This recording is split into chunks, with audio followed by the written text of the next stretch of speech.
Honorable the Vice President.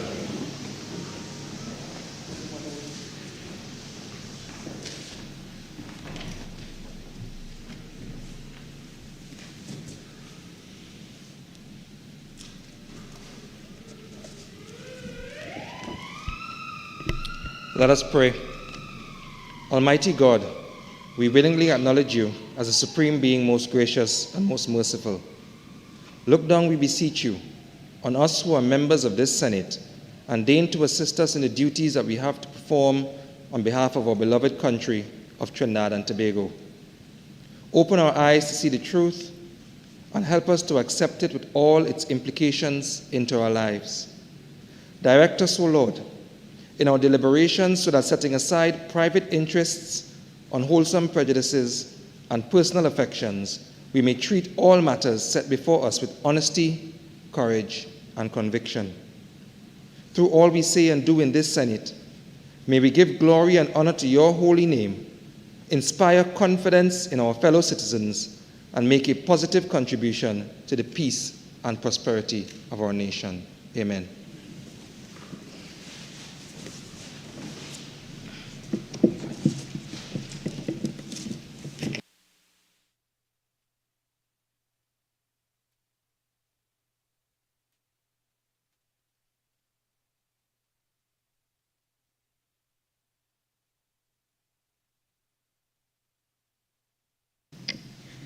Announcements by the Vice President. Honorable Senators, I wish to advise that the President of the Senate, Senator the Honorable Christine Kangaloo, is currently acting as President of the Republic of Trinidad and Tobago. Honorable Senators, I have received the following correspondence from Her Excellency the President, Paula May Weeks, OR, TT. The Constitution of the Republic of Trinidad and Tobago. By Her Excellency Paula May Weeks, ORTT, President of the Republic of Trinidad and Tobago and Commander-in-Chief of the Armed Forces. To Mr. Ndali Young, whereas Senator Christine Kangaloo is incapable of performing her duties as the President of the Senate by reason of acting as the President of the Republic of Trinidad and Tobago, and the Vice President of the Senate is required to perform the duties of the President of the Senate, and as a result, a vacancy has arisen in the Senate. Now, therefore, I, Paula May Weeks, President as aforesaid, acting in accordance with the advice of the Prime Minister, in exercise of the power vested in me by Section 44 of the Constitution of the Republic of Trinidad and Tobago, do hereby appoint you, Ndali Young, to be temporarily a member of the Senate with effect from the 30th of November 2021 and continuing during the period that Senator the Honorable Christine Kangaloo will be acting as President of Trinidad and Tobago, given under my hand and the seal of the President of the Republic of Trinidad and Tobago at the office of the President, St. Anne's, this 26th day of November, 2021. Honorable Senators, a senator is required to take the oath.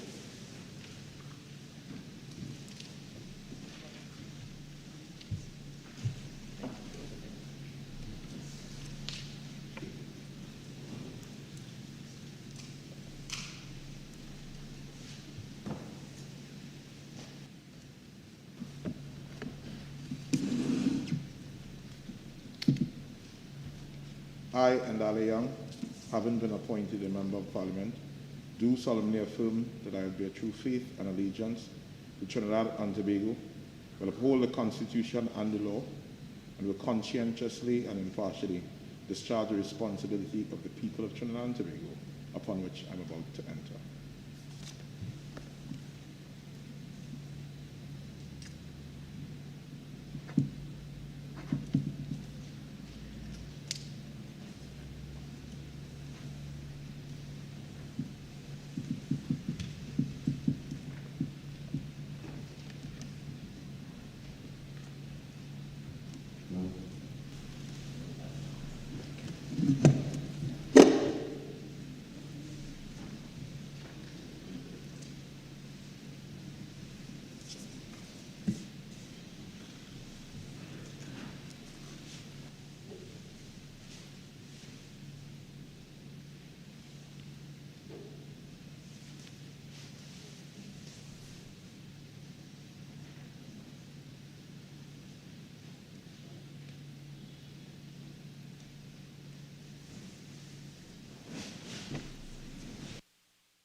Honorable Senators, in accordance with Standing Order 79-2, the President of the Senate has appointed members to serve on the sessional select committees of the Senate for the second session 2021-2022, 12th Parliament as follows.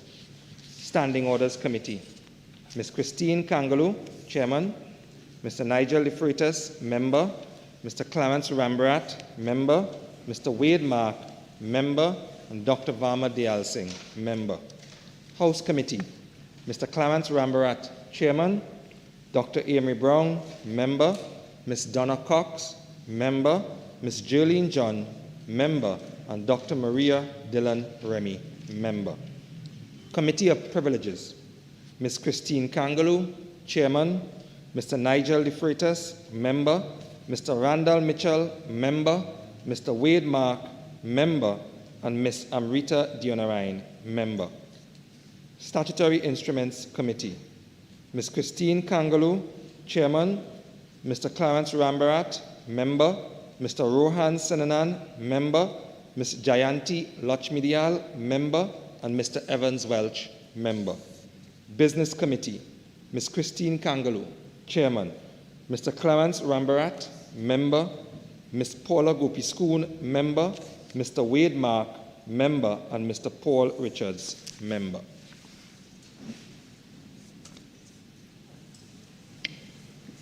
Papers. Business. Vice President. Mr. Vice President, I have the honor to lay on the table the following papers as listed on the order paper and supplemental order paper in the names of the Minister of Finance and the Minister of National Security. The ministerial response of the Ministry of Finance to the first report of the Public Accounts Enterprises Committee on the examination of audited financial statements of the Urban Development Corporation of Trinidad and Tobago Limited for the financial years 2014 and 2015. The Commissioner of Police and Deputy Commissioner of Police Selection Process Number 2 Order 2021 and the Commissioner of Police and Deputy Commissioner of Police Selection Process Number 2 Amendment Order 2021. Thank you.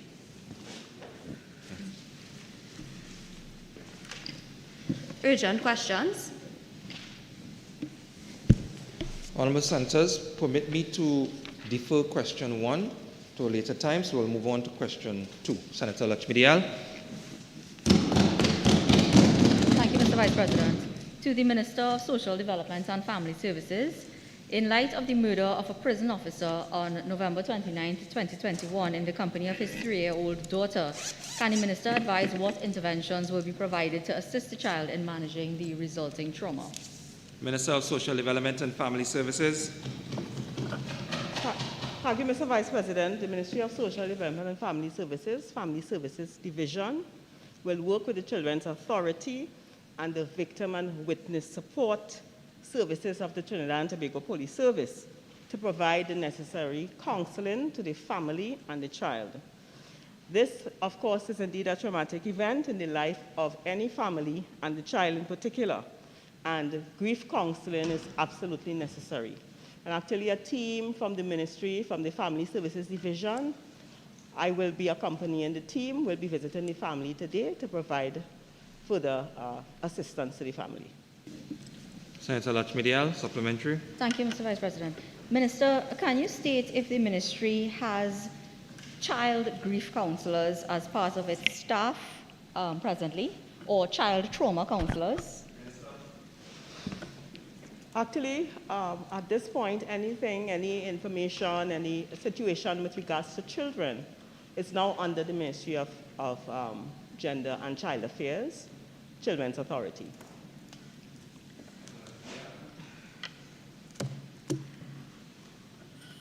Are you aware, Minister, of any previous the use of private providers for children who have suffered trauma or grief during your tenure as Minister of Social Development? That's the end of supplementary.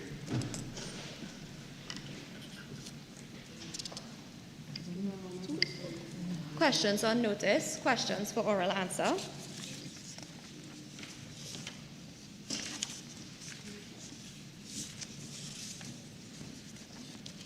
Senator Mark. Thank you. Oh, sorry. Senator Mark. Leader, Government Business. Mr. Vice President. Mr. Vice President, there are 3 questions for response on the order paper today. The government will be responding to 2 questions. We are asking for a deferral of question number 8 to the Attorney General. Question number 8. Honourable members, the deferral sought by Leader of Government Business on question number 8 is granted. Senator Mark.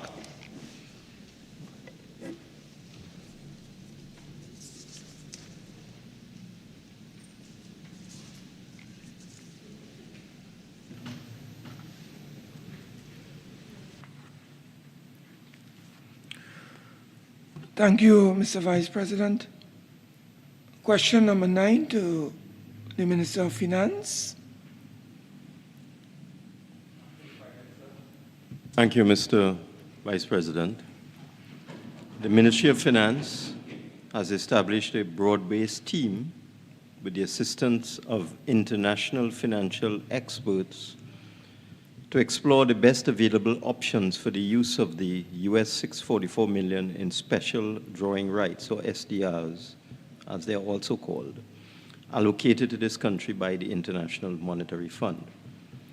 The options that have been identified include using the SDRs to strengthen the country's foreign reserves holdings, spending on critical COVID-19 related expenses such as the purchase of personal protective equipment, essential medical equipment and supplies, pharmaceuticals and vaccines, replacing expensive foreign debt with cheaper debt, supply of foreign exchange to manufacturers, export marketing, critical capital expenditure that will give a good return on investment, meet government's diversification targets, and expand growth in the non-oil sector. Such spending may include, among other things, research and innovation projects, critical infrastructure projects, digitization and digitalization of government services, carbon capture and renewable energy projects, projects with a catalytic role in diversification, such as the proposed Labre dry dock, tourism and hotel development, and agricultural development.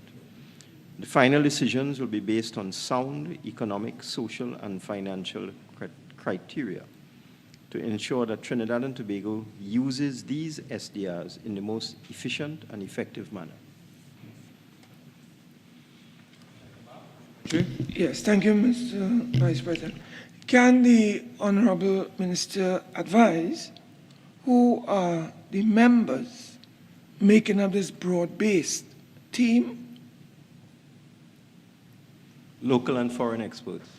Can you identify the names of these local and foreign experts? I didn't walk with that. Can you give an undertaking that you will provide that to this Honorable Senate? Eventually. Are you serious, sir? Very. So that's, as much as you all are engaging in a back and forth, which is quite fine, there is a procedure here, so much so that if a question is asked, it counts as a supplementary. In my mind, 3 questions just flew by. 3 questions were just answered. So Senator Mark, you have 1 more supplementary, if it is that you would like to use it. Of course. Through you, Mr. Vice President, can the Honorable Minister indicate what time frame he envisages for the completion of this report as it relates to the various options that this committee or team intends to explore? Acting Prime Minister. Mr. Vice President, I didn't refer to any report. As I said, the team is comprised of local and foreign experts, people from the Ministry of Finance, our foreign advisors in financial matters and so on. The SDRs don't go away, they don't evaporate. They have been allocated to Trinidad and Tobago and are available at any time. So when it is appropriate, a decision will be made. Next question on the order paper, Senator Mark. Question number 11 to the Minister of Energy and Energy Industries.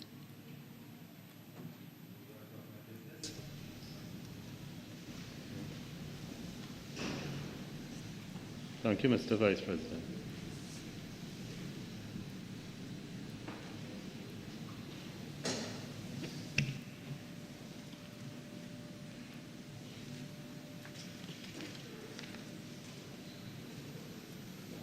Mr. Vice President, Citibank has confirmed that it has so far recovered $82,863.65 US of the $247,500 US that was unlawfully transferred.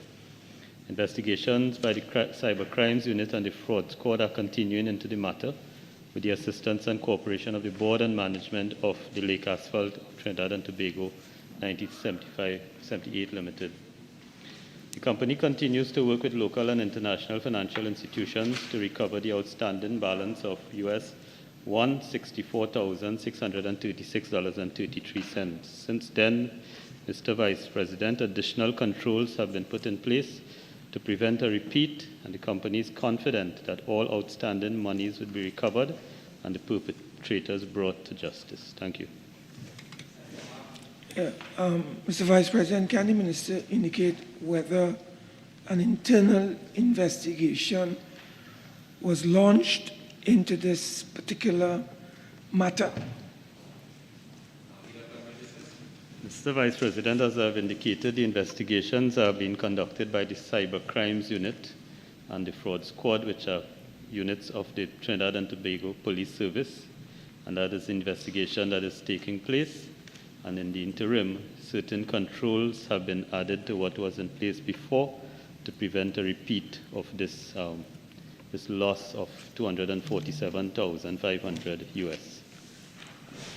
Mr. Vice President, can the Honorable Minister identify for the Senate some of these internal controls that have been put in place to ensure that there is no repetition of this disappearance nor recovery of some of the $1.7 million? Mr. Vice President, I will provide in writing the response indicating the controls that have been put in place. I'll provide that response by the next sitting. Thank you. Senator Mark. Can the Honorable Minister indicate whether any employees or senior managers were involved in any way in this particular transaction or fiasco, according to reports from the TTPS thus far? Leader of Government Business. Mr. Vice President, I would not go into that point of indicating who may be responsible, except to say what I said before. The company, based on the investigations by the Cyber Crimes Unit and the Fraud Squad, the company is reasonably confident that all outstanding monies will be recovered and the perpetrators, wherever they are, whether they're inside or outside the company, will be brought to justice. Thank you. Senator Mark. Can the Honorable Minister indicate whether he has been advised as to within what time frame the remaining monies of $164,000 would be finally retrieved and returned to Trinidad and Tobago Lake Asphalt Company Limited? Government Business. Mr. Vice President, it's not possible to give a specific time except to say that the company continues to work with the local and international financial institutions involved to recover the outstanding balance of US $164,636.33. Thank you.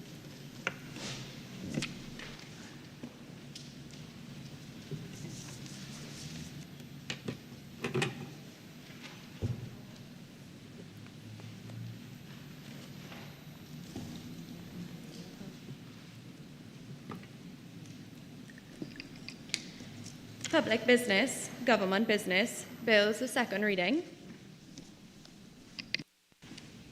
So, Honorable Senators, just before I call on the relevant minister to begin this particular item on the order paper, let me just remind senators of my ruling on the last occasion when we were doing committee stage that should any senator have amendments to move, to please do so in writing to the clerks of the Senate so that it can be circulated prior to starting the committee stage. And this is, again, to ensure that we have a certain level of progress and productivity once we start the committee stage. So it's just a reminder, we have enough time now.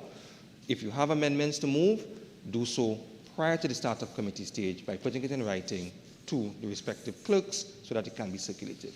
Minister of Trade and Industry.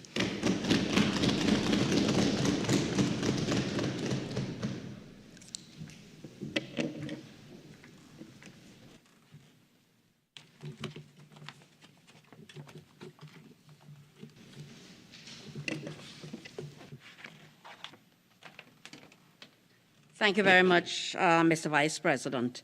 Mr. Vice President, I beg to move that a bill entitled An Act to Provide for the Designation, Development, Operation and Management of Special Economic Zones, the establishment of the Special Economic Zones Authority, the repeal of the Free Zones Act, Chapter 8107, the regulation of special economic zones and matters related thereto, be now read a second time. Mr. Vice President, as I proceed to pilot the Special Economic Zones Bill, permit me the opportunity to provide a brief background to the justification for and the benefits of this proposed new regime, which represents a transformational shift in how economic spaces will now be governed and developed in Trinidad and Tobago. Mr. Vice President, the bill that is before us today is intended to replace the existing free zone legislation and create a new SAZ regime for Trinidad and Tobago. And this is progressive, and it's a very necessary move by the government to not only modernize and create a more internationally competitive and attractive investment climate, but also to allow us to meet our international tax obligations. Mr. Vice President, Trinidad and Tobago's current free zone regime was established in 1988, more than 3 decades ago, and it was designed to attract export-oriented non-energy activities. The 1988 Free Zones Act enabled the creation of the Trinidad and Tobago Free Zones Company, which currently regulates all free zones and free zone enterprises. Over the years, the Ministry of Trade and Industry has reviewed the quality and the effectiveness of investment promotion and the free zones regime in Trinidad and Tobago. And our technical review has shown that Trinidad and Tobago's existing free zones have played an insufficient role in growing and diversifying the economy because of the following reasons. One, being an ineffective policy framework, a weak legal and regulatory framework, in that the overall legal and regulatory framework for free zones is fragmented and really doesn't support a modern regime. A weak institutional framework, in that approvals to the free zone company can be cumbersome, and there is very little expertise there in the development and management of modern SEZs. And also poor performance by existing zones, and in that the country has not been able to attract new and dynamic investments under this particular regime. The reality is, Mr. Vice President, is that after 32 years, there are only 15 entities existing under the current free zones regime. Mr. Vice President, you'll appreciate that the needs of the local, the regional, and global economies have changed significantly since the 1980s, and consequently, many countries have had to develop and implement structural reforms to achieve sustained and inclusive growth in a more competitive and globalized world. So, Mr. Vice President, there exists a wide variety of economic zones across the globe, from basic free zones focused on facilitating trade logistics, which are common in developed countries, to integrated zones aimed at industrial development and developing innovation capabilities. And according to UNCTAD's 2019 World Investment Report, there are nearly 5,400 zones across 147 economies, up from 4,000 5 years ago. So this growth, according to the report, is part of a new wave of industrial policies and a response to increasing competition for internationally mobile investment. Mr. Vice President, it is now important to consider the provisions of the bill in the context of the multilateral developments in the global taxation system. The base erosion and profit shifting initiative, and I'll call it BEPS hereafter, was endorsed by the G20 leaders in 2013 and aims to provide governments with clear international solutions for fighting loopholes in the current global tax system. Currently, 141 countries and jurisdictions are members of this BEPS framework, BEPS inclusive framework. In October 2017, Trinidad and Tobago became a member of the BEPS inclusive framework. And all jurisdictions that are members of the BEPS framework are subject to a peer review of the implementation of their international commitments, which is undertaken by the Forum on Harmful Tax Practices of the OECD, FHTP. It's a shortened version. So that there are 4 minimum BEPS standards. And Action 5 is the standard that is most relevant to this bill. And that Action 5 is countering harmful tax practices more effectively. And since the beginning of the BEPS Action 5 peer reviews, the Forum on Harmful Tax Practices has reviewed over 300 preferential regimes to ensure that there are no harmful features associated with the activities that are intended they are intended to attract. And as a result, virtually all harmful regimes have been either amended or abolished. And in order to determine a country's compliance with Action 5 of the FHTP, the following factors are to be considered. The regime imposes no or low effective tax rates on income from geographically mobile financial and other service activities. B, the regime is ring-fenced from the domestic economy. And by that I mean entities benefiting from the regime are treated in a more beneficial way than similar transactions with associated enterprises in the domestic market. C, the regime lacks transparency. For example, the details of the regime or its application are not apparent, or there is inadequate regulatory supervision or financial disclosure. And there is no effective exchange of information with respect to the regime. That's the final one.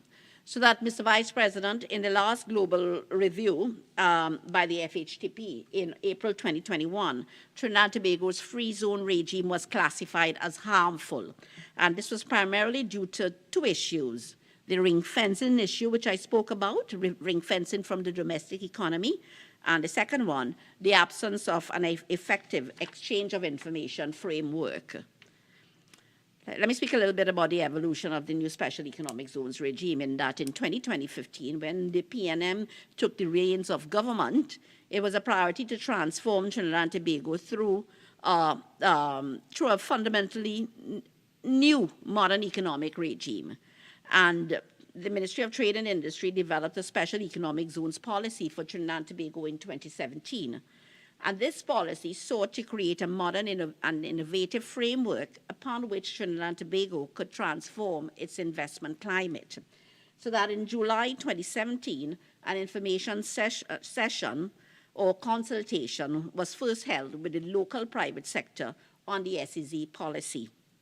In October 2017, that same year, when Trinidad and Tobago joined the BEPS inclusive framework, the government proactively pursued the following actions to bring our economic zones regime, which is the free zones regime, in compliance with international standards. So that with effect from January 1st, 2019, no new entrants were permitted into the free zone regime. So that Trinidad and Tobago kept the free zone regime administratively closed off in practice, and no new entities were allowed into the regime. And following from that, a revised SEZ policy was approved by Cabinet in July 2019.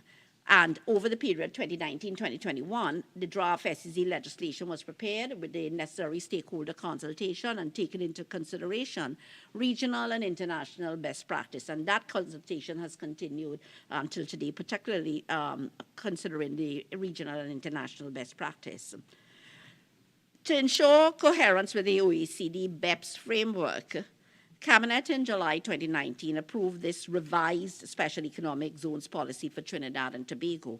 And this new policy served as the foundation upon which this 2021 bill was built upon, with the goal of attracting foreign investment and local investment as well, and stimulating then the domestic investment whilst remaining internationally compliant and competitive. So that, Mr. Vice President, modern special economic zones require a solid regulatory framework, strong institutions, good governance, and a legal infrastructure that is transparent and that is predictable. And some of the key national legislation and practices that were reviewed included those from Jamaica, the Dominican Republic, Costa Rica, and South Africa. So that the new SEZ regime takes into account the varying types of activities and locations of zones, and the need, and of course, incentives, fiscal and non-fiscal, to encourage interest and investment. So, Mr. Vice President, I'll go straight into the main objectives of the SEZ regime as outlined in the 2019 revised SEZ policy, which are to expand the country's revenue base, to increase and diversify the investments and exports in economic zones, to increase and enhance private sector participation in the economy, to integrate SEZ enterprises with national development objectives to facilitate economic development across all regions of the country, and to increase compliance of SEZ operations with local, regional, and international standards and laws. So, Mr. Vice President, the SEZ bill is quite substantial and includes 90 clauses, 12 parts, and 5 schedules. So the bill provides for the designation, the development, the operation, and management of special economic zones, for the establishment of the Special Economic Zones Authority, for the repeal of the Free Zones Act, Chapter 8107, and for the regulation of the special economic zones. And I will now go into the main provisions of the bill. And I'll go straight to Part 2, which deals with the Special Economic Zones Authority. So, Mr. Vice President, Part 2 treats with the establishment of this Trinidad and Tobago Special Economic Zones Authority, which, as well as its functions and its powers.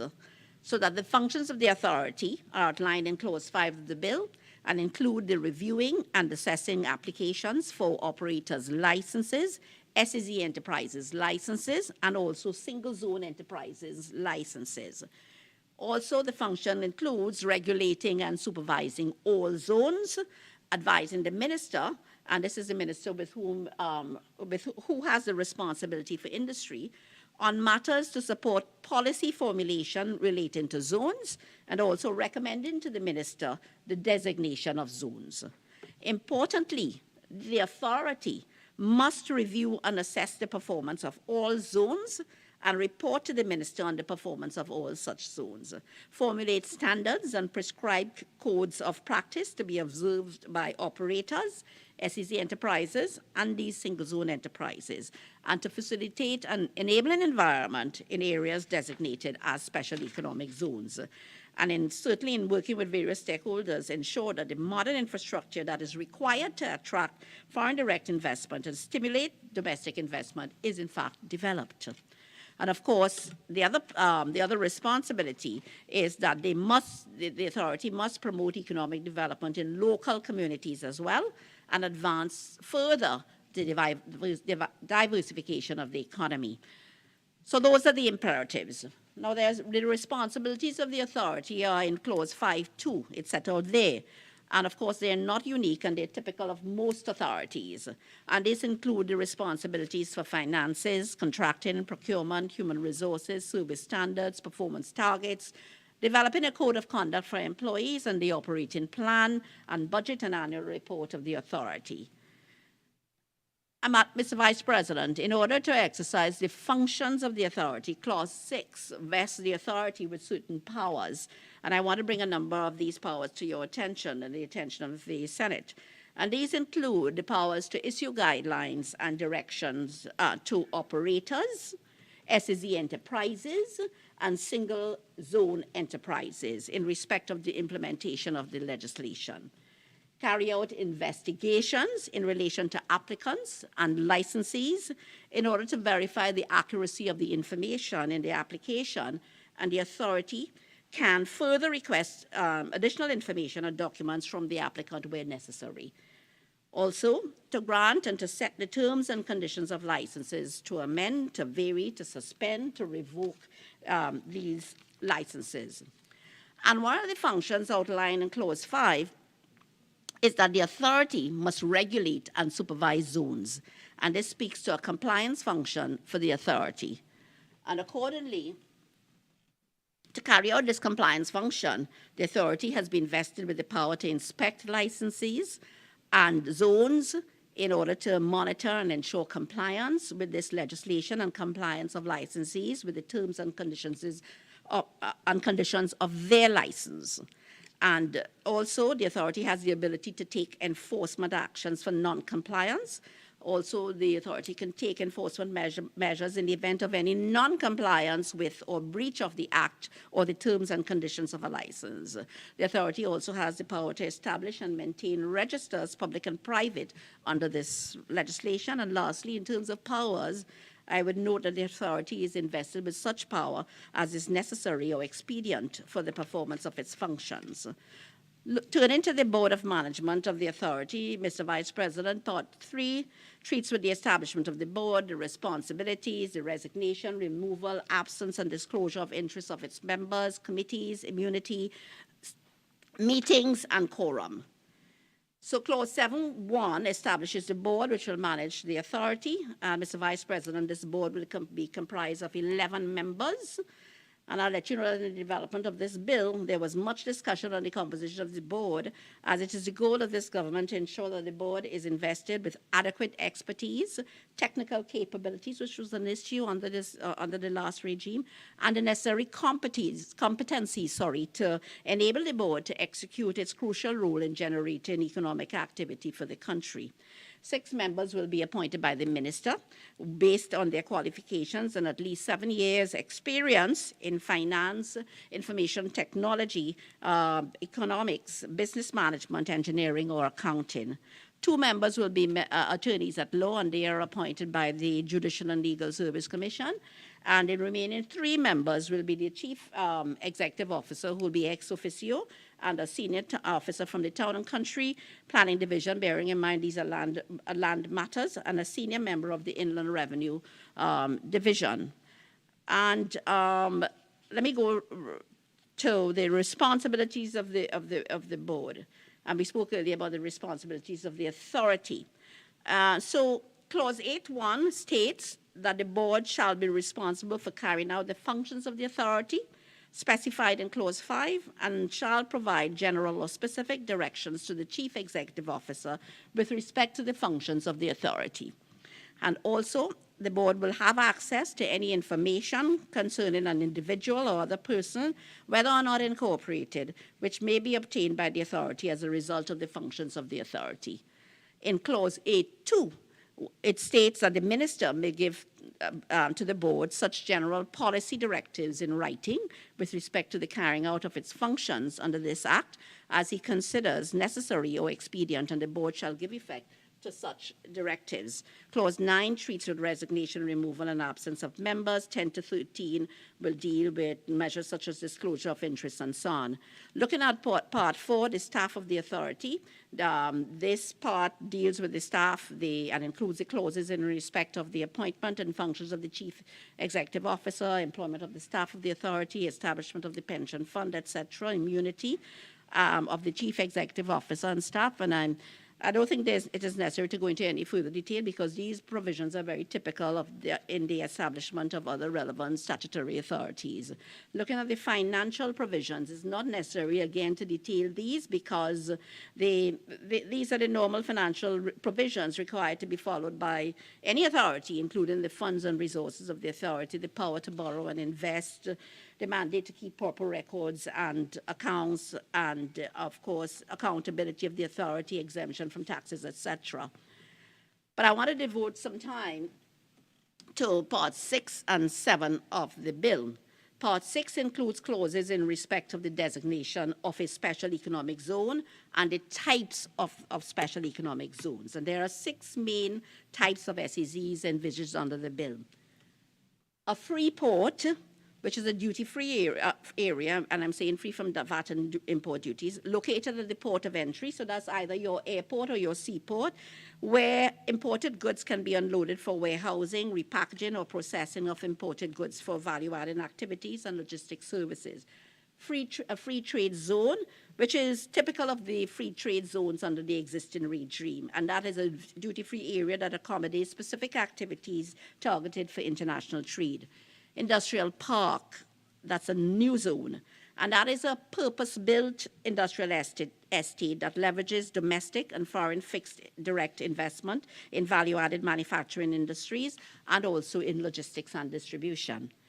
The third is a specialized zone, or is it the fourth? The fourth is a specialized zone, and these are places designated for specialized activities, including manufacturing, maritime services, aviation services, fish and fish processing, agriculture and agro-processing, information and communications technology, creative industries, financial services, medical tourism services, renewable energy, logistics and distribution, business process outsourcing.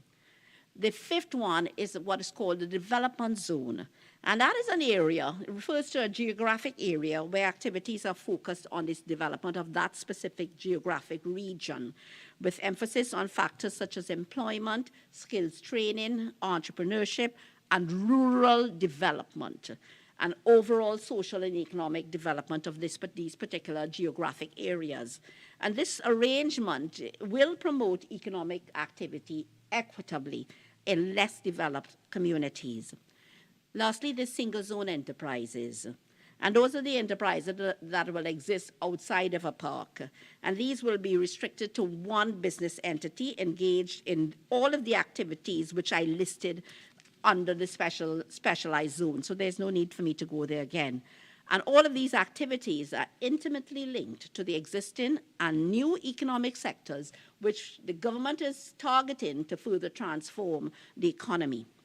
Going to the designation of special economic zone and looking in particular at clauses 33A to G, outlining the various factors that must be taken into account when considering the designation of a geographical area as a special economic zone. And these include the intended size, topography, geographical limits, and location of the proposed zone, whether the area is one that is identified as having growth potential in the government's development plan, the existence of required off-site infrastructure, including roads, telecommunications, and ports, the availability of lands and unencumbered land titles, the proximity to resources, population centers, infrastructure, etc., environmental standards and requirements, and any other factors that the authority considers relevant. Part 7 is also very important, as this is this bill establishes a licensing regime, and so Part 7 treats with the licensing provisions for 3 types of licenses: an operator's license, an SEZ enterprise license, or a single enterprise zone license. And it covers the requirements, the eligibility criteria, the application process for these types of licenses, the duration, the amendments of variation, renewal, suspension, and surrender, all of that. And so, in fact, Mr. Vice President, during the development of the legislation, the government would have held several discussions with the OECD, the Organization for Economic Cooperation and Development. And the key issues raised by the OECD include the responsibility of persons and entities that will operate in these zones and be required to pay taxes. And you will recall I spoke earlier about the major concerns of ring fencing and so on. The level, and also the level of transparency in terms of the information and documentation an entity should provide in the application of a license. And the result is that since all of these issues have been addressed, and will be addressed, and once addressed, will enable tax authorities in Trinidad and Tobago to determine whether such persons or entities are in compliance with the tax obligations. And this is key. And further, the authority in assessing an application for a license will consider whether or not the applicant meets what is called this is important, a prescribed economic substance test. Now, this economic substance test shall be applied by the authority to determine whether the proposed operating expenditure, the qualified full-time personnel, and level and quality of investment of an applicant are adequate, are they necessary and relevant in relation to its proposed core income-generating activities, and also the size and the nature of its proposed operations. And it is that in our licensing arrangements, the economic substance test must be applied. So the main actors, as I said before, under the SEZ regime will be the operator, which is like an e-tech if it's a public company, or it could be private as well. A special economic zones enterprise, which will be the entities within the zone, and of course, separate from that, the single zone enterprises. And it is that the operator will establish a zone, and within this zone, SEZ enterprises will establish their operations. And the single zone enterprise, as I said, they would operate as a single entity zone. So it should be noted that this part also treats with the requirements, the eligibility criteria, the application process, the suspension, renewal, surrenders, etc. And clause 32, Mr. Vice President, would empower the authority with the approval of the minister to issue these 3 types of licenses, which are the operator license, which is where a person or an entity who's carrying on the business of managing a special economic zone as an operator is required to be the holder of this valid operator's license. And also the SEZ enterprise license, which is any enterprise which is to engage in any of the economic activities set out in Schedule 3 in a special economic zone, is required to have this type of license. And then there is a single zone enterprise license, which is any enterprise to engage in any of the economic activities set out in Schedule 3 in a zone for which it is also responsible for managing this this single zone entity, also responsible for managing its business, and also is required to get this type of the license. So 34 will deal with who can apply for an operator's license, and as I said earlier, it could be a public body, a private body, or a public body and a private body which have entered into a public-private partnership arrangement. They can apply for an operator's license, and clause 35 will outline the application process and so on. Subclause 35.2 will outline the information and documentation and so on. And very importantly, it has to be noted that any applicant for any of the 3 licenses will be required to submit, among other things, a completed anti-money laundering, counter-financing of terrorism, proliferation financing, AML-CFTPF as we know it, risk assessment questionnaire, also an operation plan, and they will be required to submit those operation plans annually, and also any other documents as may be prescribed or required by the authority. It's not necessary for me to detail, but all of the considerations of the authority for the grant of these licenses are in clauses 36 to 51. It will deal with questions of refusal to grant operators license, etc.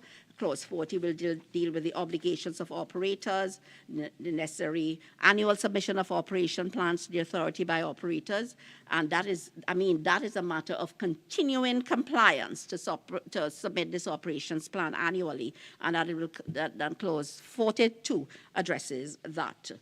And I can go now. I think there are enough details with regard to the amendment, the variation, or renewal of licenses. There's something that I want to mention, that a policy decision has been taken that an operator's license shall be valid for such period not exceeding 50 years, unless previously revoked or surrendered. And this extended term is because there must be the need to recognize the significant investment which will be required by operators, and hence the need to give them greater predictability. Mr. Vice President. However, Clause 56 would state that unless previously revoked or surrendered, an SEZ enterprise license or a single zone enterprise license shall be valid for such period not exceeding 5 years, as may be specified in the SEZ enterprise license or single zone enterprise license. And of course, the Act provides for the renewal once there is compliance according to the Act. Enforcement is key under the Act, under Clause 44 of the bill. And so 44 and 59 would deal with enforcement actions, and the authority, when it determines that a licensee is not in compliance with the Act or the terms and conditions of the license, will issue a notice of non-compliance and suspend or to require the licensee to take corrective action in the first instance. Also, the authority can suspend the operator's license and issue a notice of non-compliance to require the operator to take corrective action, or the authority can revoke the operator's license. And all of these are detailed in 46 and 61, 47 to 62, and so on. It is important to note that the benefits to be granted to operators, SEZ enterprises, and single zone enterprises will be in accordance with the relevant taxation laws, and that is handled in Clause 64, which are regularly reviewed by the Minister of Finance, who has primary responsibility for those pieces of legislation. So Part 8 of the bill, includes clauses in respect of support measures, zone benefits, both fiscal and non-fiscal, and as well as customs arrangements applicable to zones, and these are in Schedules 1 and 2. There's in Part 9 would address the business of inspectors, and of course requiring the authority to establish an inspection program to monitor compliance with the requirements of the legislation and the terms and the conditions and of licenses. Part 10 would deal with your the issue, offenses and penalties, and includes clauses in respect of misrepresentation in an application for a license, false information, confidentiality, the offense of holding out oneself to be a licensee, and also it will include all of the administrative fines and general penalties. Clause 74 is very important as I move towards some issues that are very important. Clause 74 addresses the issue of confidentiality, and it takes into account that the authority shall not disclose any trade secrets, documents, information, or other matters that are disclosed under the administration of this Act, except for the purpose of law enforcement for court proceedings pursuant to a court order, to the order of the court, and of course to the permanent secretary in the ministry with responsible for trade, or where required under any other written law. So, Mr. Vice President, in this government's discussion with Global Forum and the OECD, a major concern was the ability of Trinidad and Tobago to share tax information with our global partners to ensure compliance with our tax reporting obligations. And this Honourable House should note that Clause 74(1)(d) allows for the sharing of relevant tax information to meet our international tax reporting obligations if mandated by any other law. And the wording of this subclause was discussed with the OECD, and it met with their approval. I would go now to the transitional arrangements, Mr. Vice President. Understanding Part 11, which deals with registers, is pretty clear in terms of the requirement of having public registers and private registers. So, Mr. Vice President, with regard to transitional provisions, Clause 88, and that is, Clause 88 is the repeal and transitional provisions of this Act. And so that a major issue for the OECD with the Action 5 BEPS standard is that jurisdictions are not allowed to grandfather the benefits granted to firms beyond 30th June 2021. So you will note that this is in the past. Right, therefore, as can be seen by the provisions of Clause 88, it is the clear intention of this bill to bring the benefits and status of the existing free zones to an ultimate conclusion by the 31st of January 2022. And of course, saying, of course, to the existing free zone entities that there will be no extensive grandfathering of the benefits currently enjoyed under the Free Zones Act. And we would, I want to, so that Clause 88.2 states that orders made under the Clause 3 of the Free Zones Act, granted prior to December 31st, 2018, shall remain in force until the 31st of January 2022, or unless replaced by corresponding orders made pursuant to the SEZ bill. I want to go, well, the schedules are listed, which are Schedule 1, 2, 3, and 4, which treats with, Schedule 1 treats with the benefits for operators, and the schedule is a table which outlines a listing of the benefits operators can be granted by the authority and the related legislation from which the benefit is granted.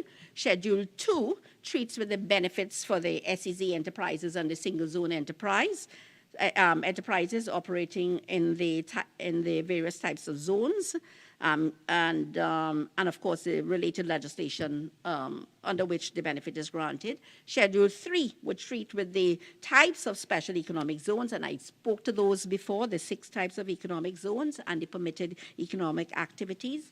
And Schedule 4 treats with the eligibility criteria to be applied by the authority in assessing an SEZ enterprise, a single zone enterprise, and an operator. And the schedule is broken into 3 tables. The first table, treating with the eligibility criteria to be applied by the authority for SEZ enterprises, based on whether the applicant is a micro-enterprise, small and medium enterprise, or a large enterprise. This legislation caters for all types of businesses.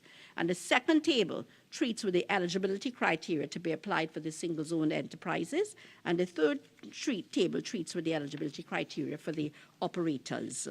And I would not detail all of these because they are clearly listed, and members would have had sight of these in their reading of and study of the bill. And again, I want to say that for the purposes of the definitions of the the types of special economic zones, and again, I want to draw your attention to Schedule 3, which I think is key to the bill and to the population and the business population in understanding the offerings under the special economic zone regime. Again, the development zone, the free port, the free trade zone, the industrial park, the single zone enterprise, and the specialized sector development zones. So the bill, Mr. Vice President, is a tangible manifestation of government policy relating to economic diversification, economic transformation, investment promotion, public-private partnerships, and of course, compliance with international taxation rules.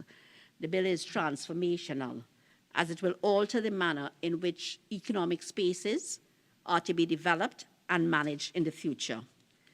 The bill gives a comprehensive framework, including, as I outlined before, the establishment of the SEZ authority, the designation and regulation of various economic zones, the incentivized development of existing and new sectors, the licensing, the monitoring and compliance of operators, SEZ enterprises and the single zone enterprises, the benefits for the operators and the enterprises, and the repeal of the Free Zones Act.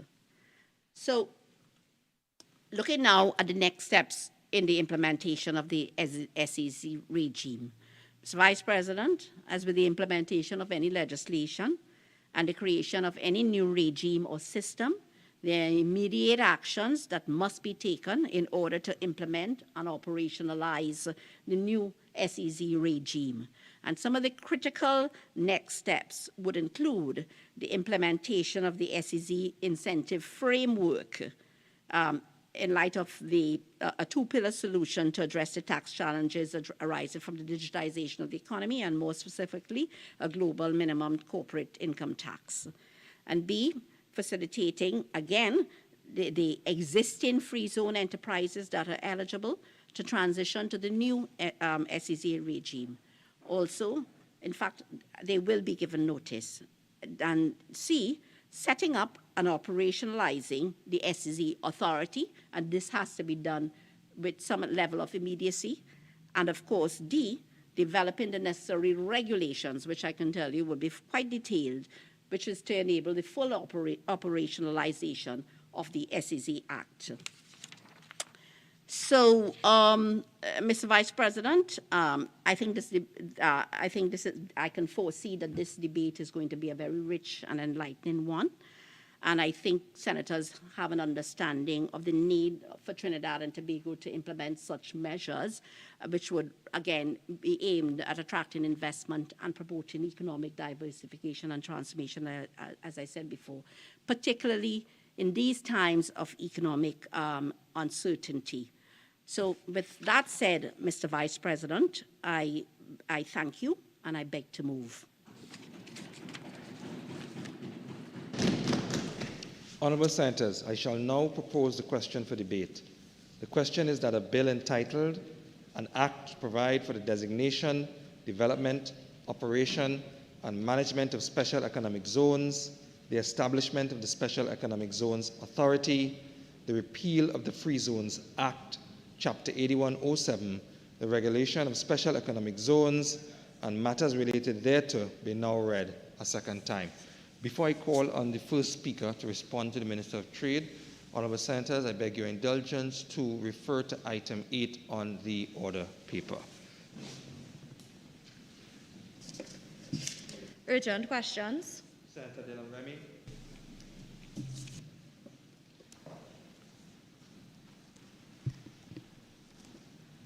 To the Minister of Health.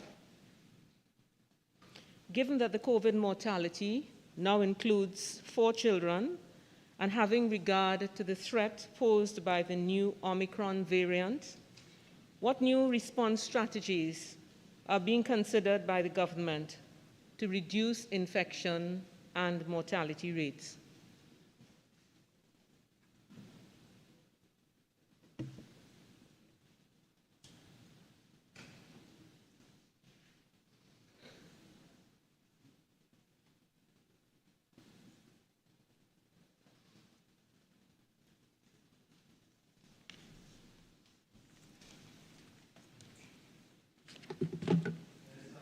Thank you very much, Mr. Vice President. Good morning to all, and I thank you for accommodating me.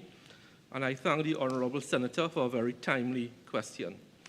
The government of Trinidad and Tobago responded very proactively on Saturday when we imposed travel restrictions on 7 South African countries: Botswana, Eswatini, former Swaziland, Malawi, Mozambique, Namibia, South Africa, and Zimbabwe.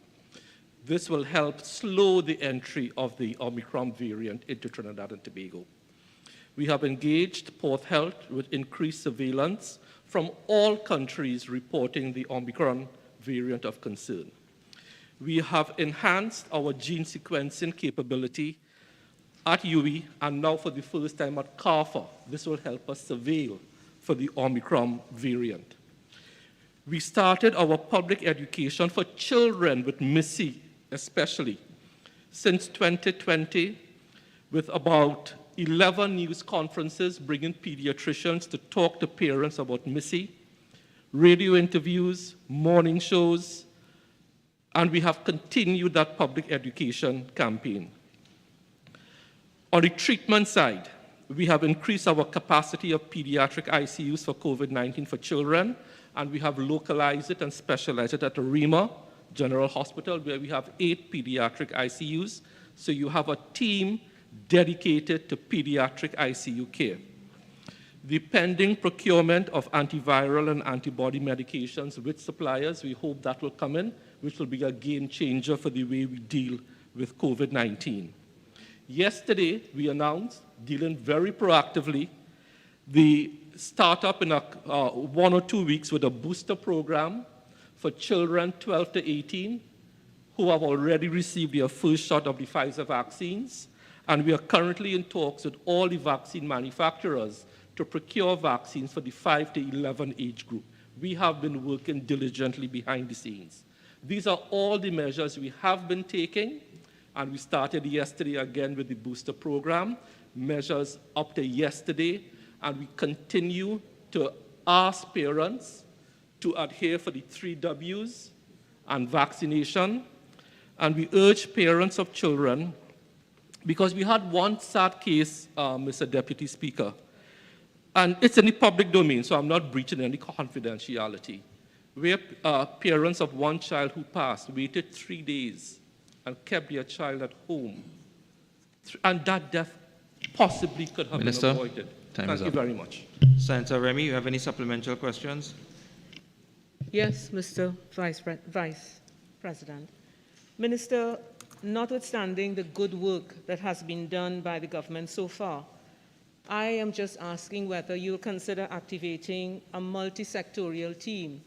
It seems to me that we need a whole country approach now. Would you consider a wider team in terms of planning? Minister. Yes. So that is already on the cards, and we have been doing that. We have engaged the Pediatric Society. We have engaged parent groups. We have engaged CARFA. We have engaged PAHO locally to speak to parents. We have engaged the Ministry of Education. We have engaged every single organization multi-sectorally, both in the public sector and the private sector, to drive this program. And let us not forget that COVID-19 is a global pandemic.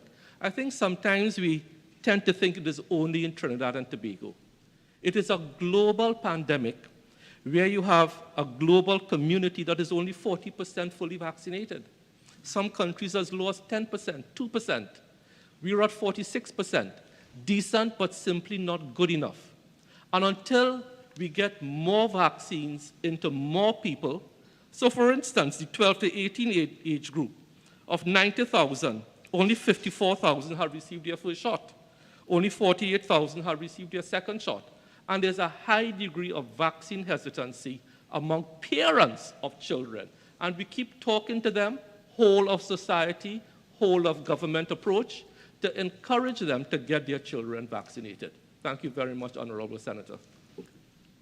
Senator Dylan Remy. Minister, I know that a lot has been done, particularly with the education, but with the vaccine hesitancy, are you considering other approaches, given the fact that people are seeing that even with vaccination, we are still getting infection, and there's a gap there. There's a wide gap there. Why should I be vaccinated if I'm seeing infection? Are some of the questions people are asking. Well, if you could suggest the other measures that are applicable globally, not only in Trinidad and Tobago, and I'm glad you asked, are the 3 Ws, social distancing, and the principle of herd immunity.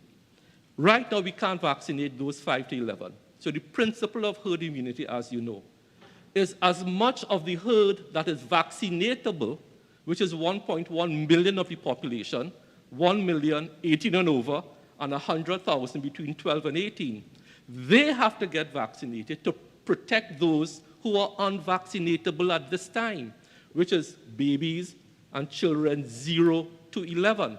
So we have to keep on with the message. We are all in this together. It's a cliche, but it is true.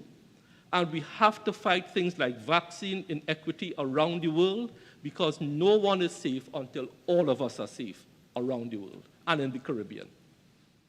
Minister, that's it? Okay. Supplemental questions? Thank you. We shall now return to debate. Senator John. Thank you very much, Mr. Vice President.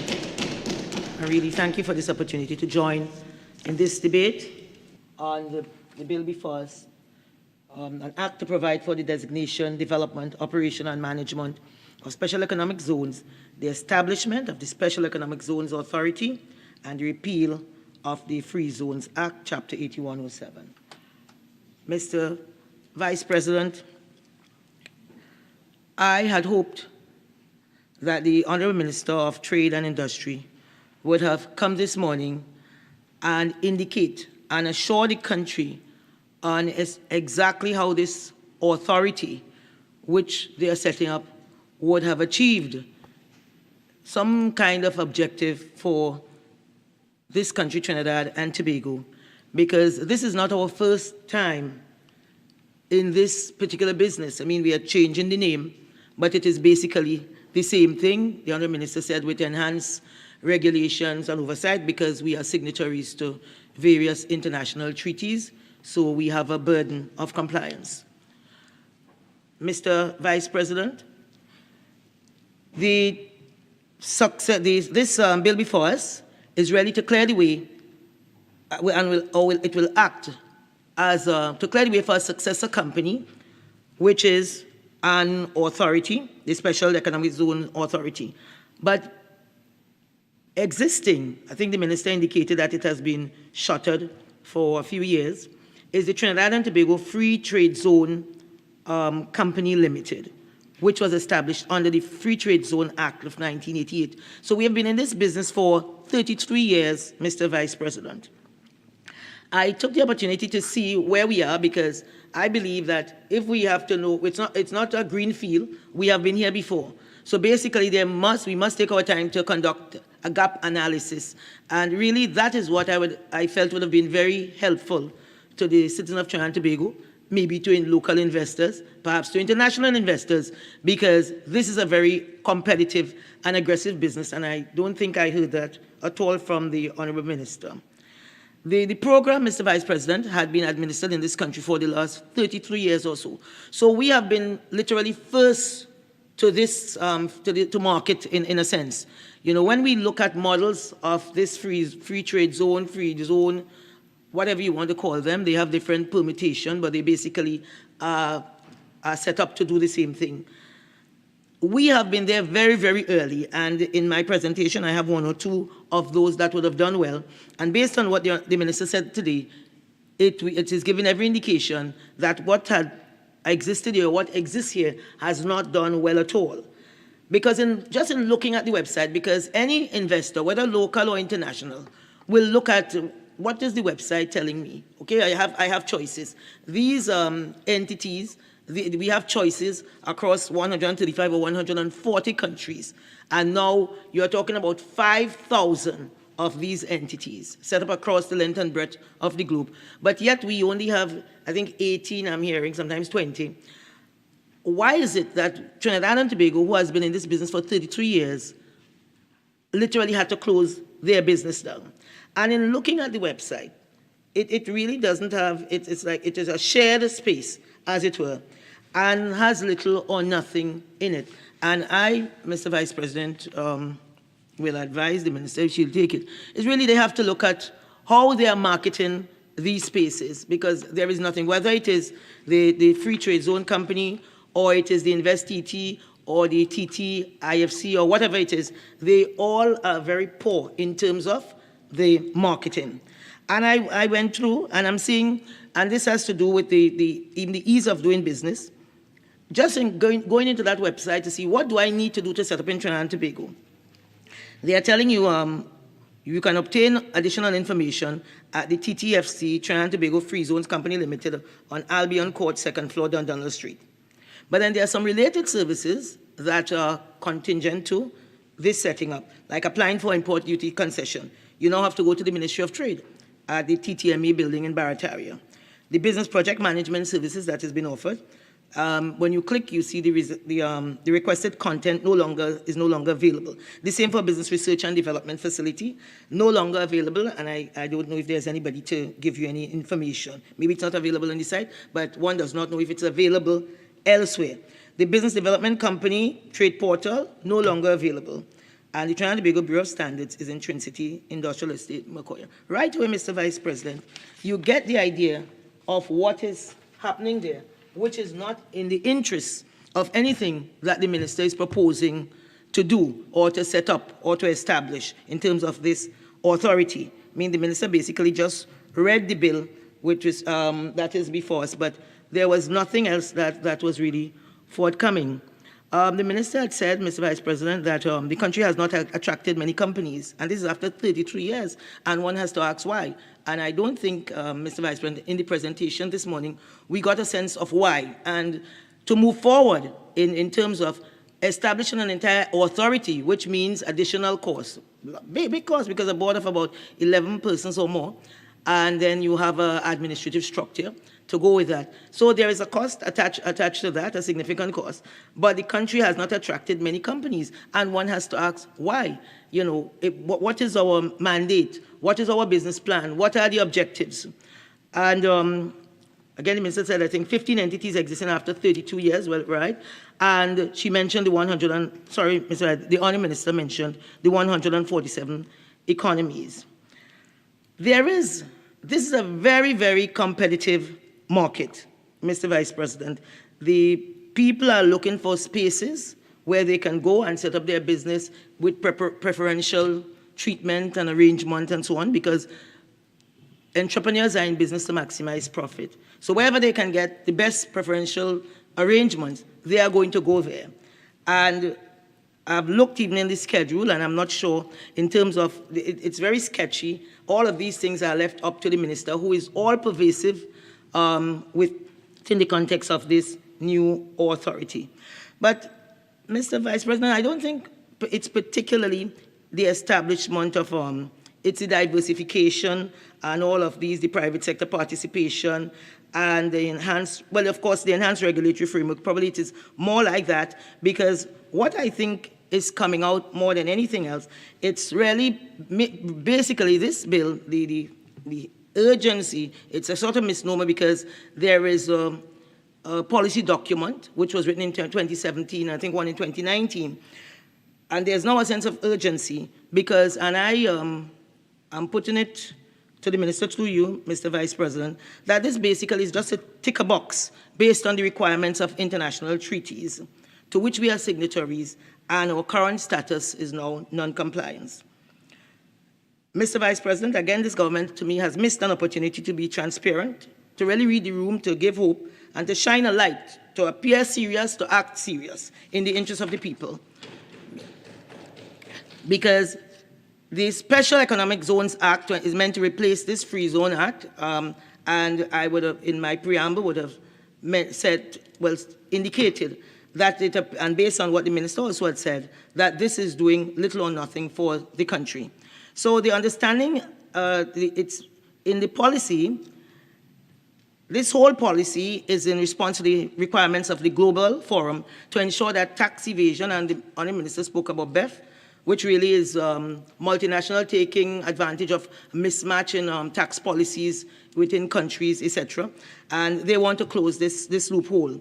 So this was deemed to be a major issue with the free zones that existed, which had prevented tax authorities in Europe from accessing and obtaining the taxes due.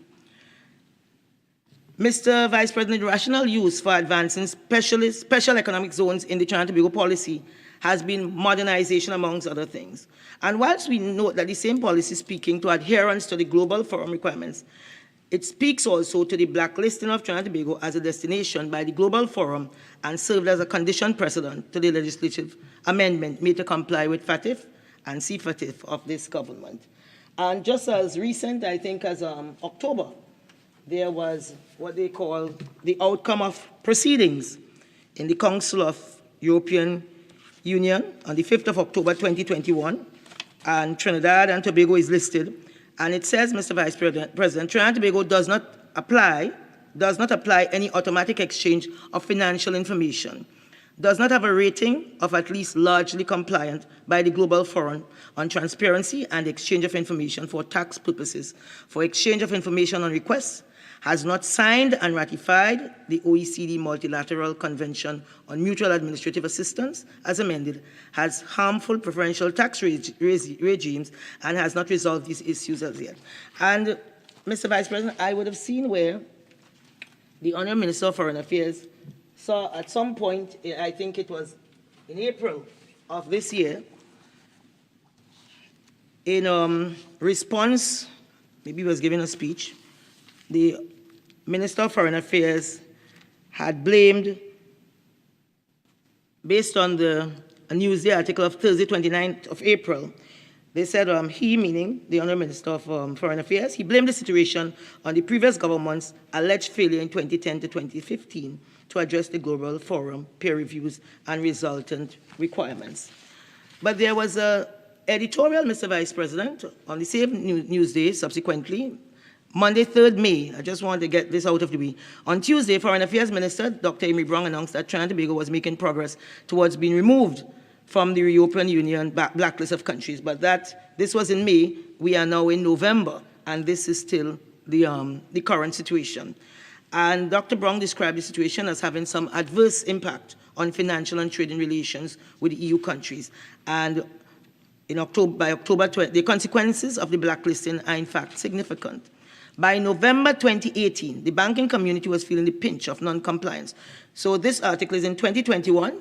They have gone back, Mr. Vice President, to 2018. The banking community was feeling the pinch of non-compliance when Bankers Association President Nigel Batiste noted that the country's inability to respond appropriately to due diligence measures was either slowing down the rate of business transactions or ending them by financial de-risking.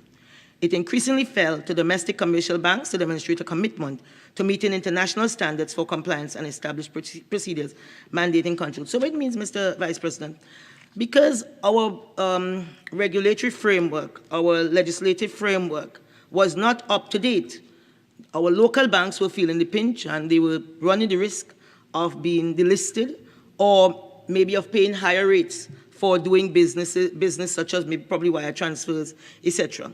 So the editorial went on to say political pouting will not help, and that the government was far behind. And the government, as a matter of fact, they said, relying on political posturings of goodwill and earnest effort will amount to nothing in this situation. The government has dragged its feet on implementing effective legislation to meet the increasingly stringent global rules for cross-border financial relationship, and it must do better faster. Now, this was in May. So I don't know if the faster is now in November, Mr. Vice President. So since March of 2017, the Honourable Minister said they had been in discussion with various stakeholders relative to this same bill, Mr. Vice President. And the Global Forum, in its report titled Global Forum on Transparency and Exchange of Information for Tax Purposes, when they had a review with the United Arab Emirates 2012, the following policy position was advanced that the Global Forum is concerned with the ability of relevant information within a jurisdiction, the competent authority's ability to gain timely access to that information, and in turn, whether that information can be effectively exchanged with the exchange of information partners. So my question is to you, Mr. Vice President, with the establishment of this Special Economic Zone Authority, how are they going to administer or administrate the compliance, with what these international agencies are requesting? I think that is very important because, again, we can be delisted, and this is a deterrent to attracting that level of diversification that the minister is advancing is necessary. Mr. Vice President, it is the inability of this government to follow through on the required legislative and institutional fixes that resulted in our economy being listed non-compliant by the Global Forum. And the Special Economic Zone legislation is cut from the same cloth as FATF and the Global Forum, initiating legislation brought to the Trinidad and Tobago Parliament over the last 2 years.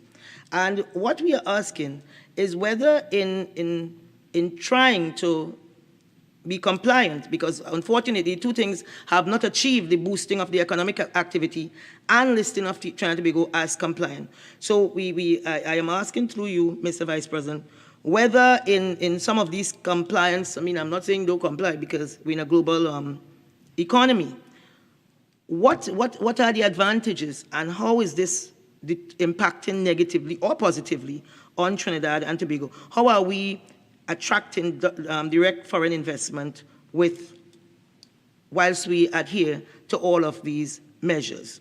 So, Mr. Vice President, one can suggest that the urgency to bring this stringent reporting regime had to do with the loss of regulatory oversight by advanced economies and loss of tax revenue. The scale of the loss of control and revenue is gleaned from the increase from these over 4,000 free trade zone. So we had been hearing over and over about this particular bill. The Minister of Finance would have mentioned it since probably 2016, 2017, coming right up into 2022.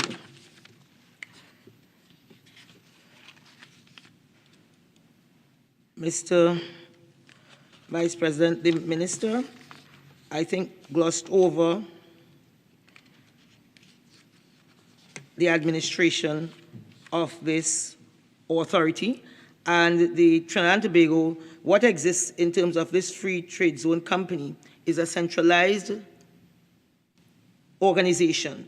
I'm seeing nothing different in terms of the mechanisms in this new authority that is being proposed. How will it function differently to what now exists? Because it should be noted that the 2012 technical report by the World Bank Group indicated that the current institutional framework in which the TTFCO is the regulator, facilitator, and promoter of free zones is a conflict of interest and can be described as old style and uncompetitive. So it is what was said then, what was advanced then is that InvestTT now will be the investment promotion agency. How is that going to help this new authority? Because InvestTT has been in operation for the last 12 years. And again, in looking at what they are doing, I'm not seeing any dynamism in the operations because we are not attracting new FDIs. As a matter of fact, it has been leaving us. From 2010 to 2015, Trinidad and Tobago would have attracted approximately $48 billion in foreign direct investment. And from 2016 to 2020, we would have lost about $9 billion TT dollars of foreign direct investment. So I don't know how InvestTT, one would have, the only place I could have checked was what are they saying on their website, because I would have looked at what they are saying. I look at what Shenzhen is saying in China, what Shanghai is saying, what Dubai is saying, what Singapore is saying, some of the smaller free trade zone across the globe and closer home to us. And they're all very dynamic. So what I really would have been interested in is how are we going to market this new free trade zone, because the other one we have is basically just a little space on the internet. This one now is a major organization that has been established. So how are they going to work with InvestTT to promote Trinidad and Tobago as an effective and attractive space for those who want to do business? I mean, I cast no aspersion on the employees of the InvestTT, but when you look at, we don't use the rate of doing business anymore because of whatever the World Bank would have found out. But at the time when it was in effect, we were at 105. We had been trending in the wrong direction. And when you look at a space as Dubai, who came after us, their ease of doing business, they are number 1 in the region. And number 15 at the time when they had the doing business ranking, they were number 16. That is what you do. These places these economies are extremely, extremely aggressive. And I think what we need to know in this parliament and in the country as a whole is what are we going to do differently to ensure that we become competitive? Because as it stands now, I don't think anybody knows that we exist. And these other free zone, because for instance, when you look at Dubai, they have more than 30 free zones. And what they have done, it's not a hodgepodge mix of spaces. They have differentiated and segmented their product. So they have, for instance, Mr. Vice President, Dubai Silicon Oasis. And they have said, and at the time they had said, at the end of 2020, 900 startups from 72 countries. And I'm sure if one had Dubai's data, they would have surpassed that. That is how aggressive they are. The Dubai Airport Free Zone, it is home to 2,000 registered businesses from 20+ sectors. The Healthcare City, they have about 1.5 million visits. And at the time that statistic was in 2015. I don't know what it is currently. About 1.5 million visits, and 15% were from people who were from visitors.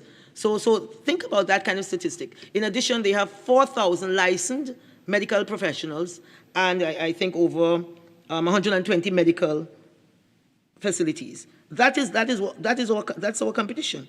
They would have spoken about the Dubai International Financial Center. I looked at our International Financial Center, which had so much promise and had so much buzz at one time.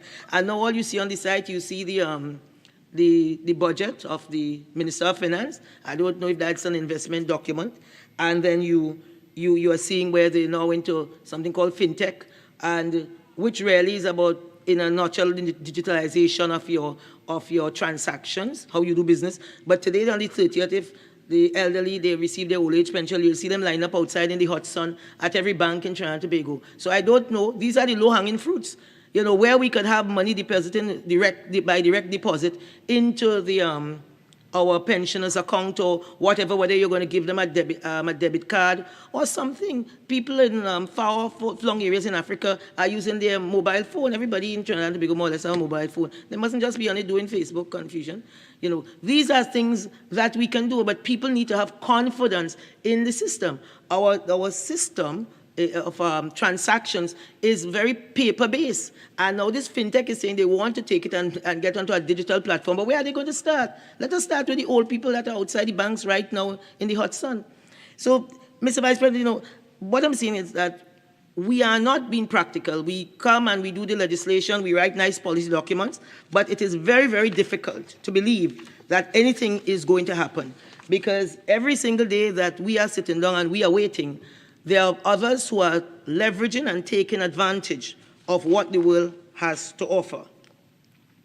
I don't believe that an investor trying to get a perspective about Trinidad and Tobago and looking, because part of what investors do, they scan the environment. And if today an investor is to scan and they're to look at what is happening, and should I choose Trinidad and Tobago, what they are going to see on the front page of The Guardian, I think, is that we are under siege.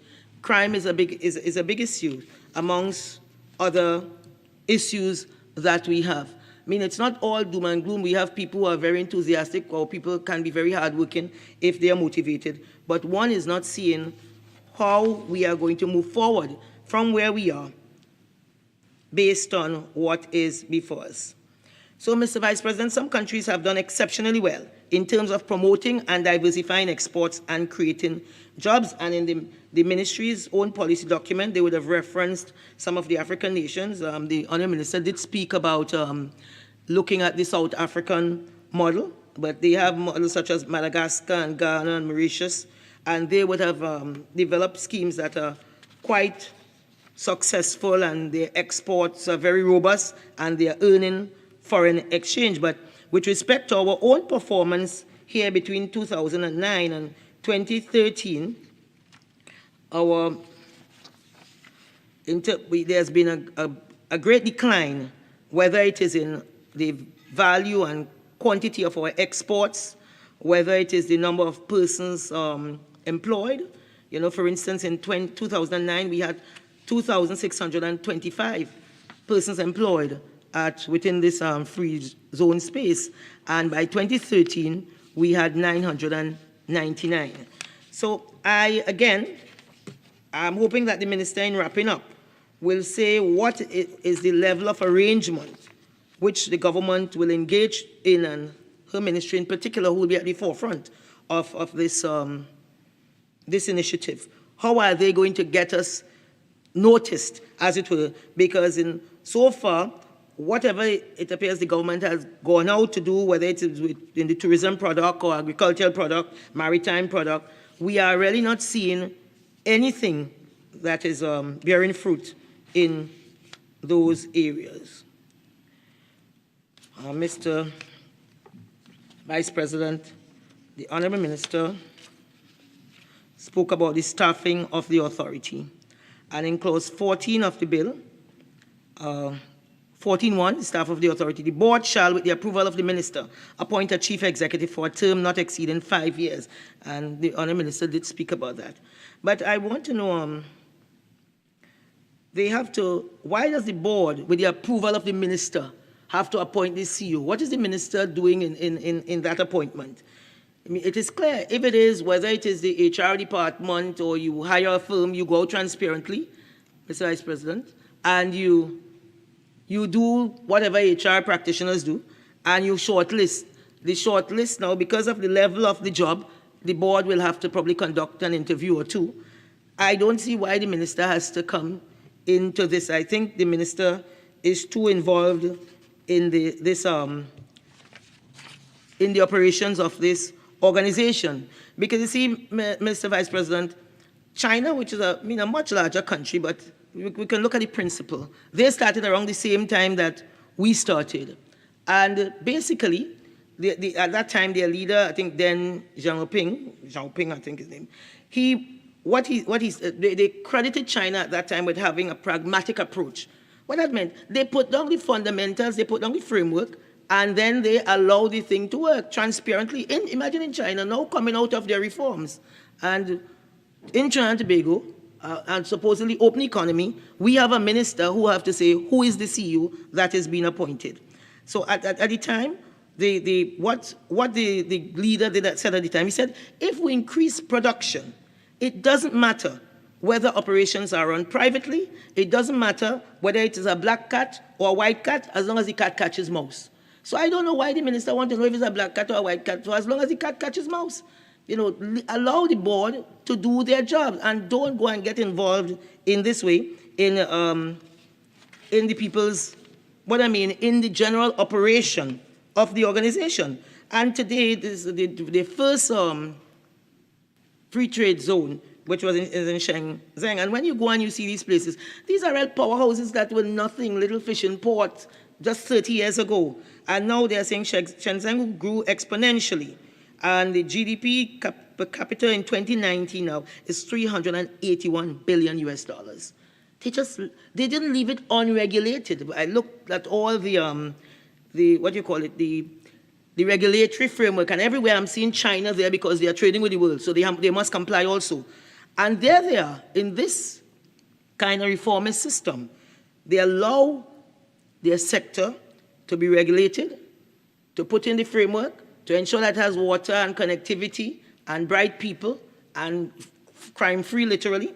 And people came. It's not about if you build a better mousetrap, the world will beat apart to your door. That is not how it's done. One has to work hard because you have people who are extremely aggressive, and as big as these trade zones are, they want to become bigger. Every single day, these people, they just astound you at how enthusiastic and mobile and motivated they are every single day. And here, look at where we are today. We are now starting over when we have had 33 years in the business.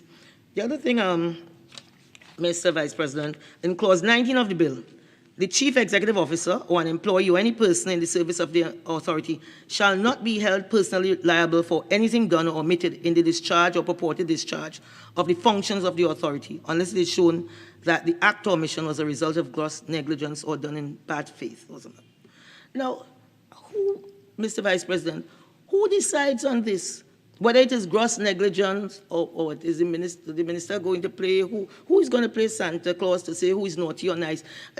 I think this is the most egregious thing. And it's most likely in conflict with the clause 99(1) of the Companies Act, where it says, every director and officer of a company shall, in exercising his powers and discharging his duties, he has to, that's one. The two, it says, acting honestly and in good faith, with a view to the best interest of the company, and exercise the care, diligence, and skill that a reasonably prudent person would exercise in comparable circumstances, determining what are the best interests of the company. So what takes precedent? Is it that this act that we are debating here, or is it the Companies Act 8101? I think if the Honourable Minister can give us some, because there's a duty of care that is imposed by the Companies Act, or just by your professionalism. There's a duty of care that is owed to the company, and that duty is enforceable under this Companies Act.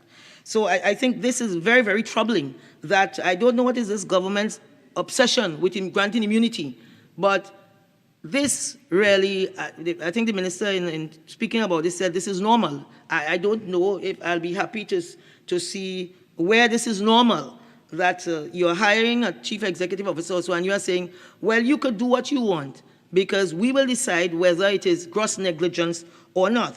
And then this links now to clause 74(1), where the authority shall not disclose any trade secrets, documents, information, or any other matters disclosed to it under the administration of the Act, except, and it has except for. But I still am wondering, okay, fine, you ought not to disclose trade secrets, but I don't know if there's a greater duty of care. That is why it is placed in the law and not in the policy of the company. Because many times one sees this in company policy where you sign when you are engaged that you cannot disclose trade secret, or you have a long period of maybe 5 or whatever years within which you can go and gain employment in a similar company or one who is your competitor, etc. I think this is something one has to look at, because how does this conflict with, for instance, whistleblower legislation, or when it comes into being. I don't think we have that as yet. But what then can be seen as trade secret? If someone knows something and they want to tell the authorities, tell somebody higher up, tell the police, you know, what is it? How does this help the organization when there's it's very punitive with respect to the member employee of the authority. That's I think 74.3, 74, yes. A member employee of the authority or any person concerned with the administration of the act who discloses documents, information, or any other matter related to the administration of this act in contravention of this section commits an offense and is liable on summary conviction to a fine of $500,000 and imprisonment for a term of 2 years. So you know this person not talking, because this is extremely punitive. So, and one wants to know why this government is so obsessed with oaths of secrecy and all of these things. You know, why people cannot speak freely. This is a free democratic country. So every time you are seeing this creeping encroachment, and now one is seeing it in this, the government has come to the parliament where they're saying the CEO could do what they want, and somebody on high will decide that this CEO did not act negligently. It was not a bad faith action, and therefore they are free to go. And it's the same for the board. Yes, I think it's I forgot to mention the board, Mr. Vice President. I can't remember what I saw the board somewhere in my notes, where the board also, this is a very strange bill. Maybe I'm wrong, and I'm sure the Honourable Minister will advise.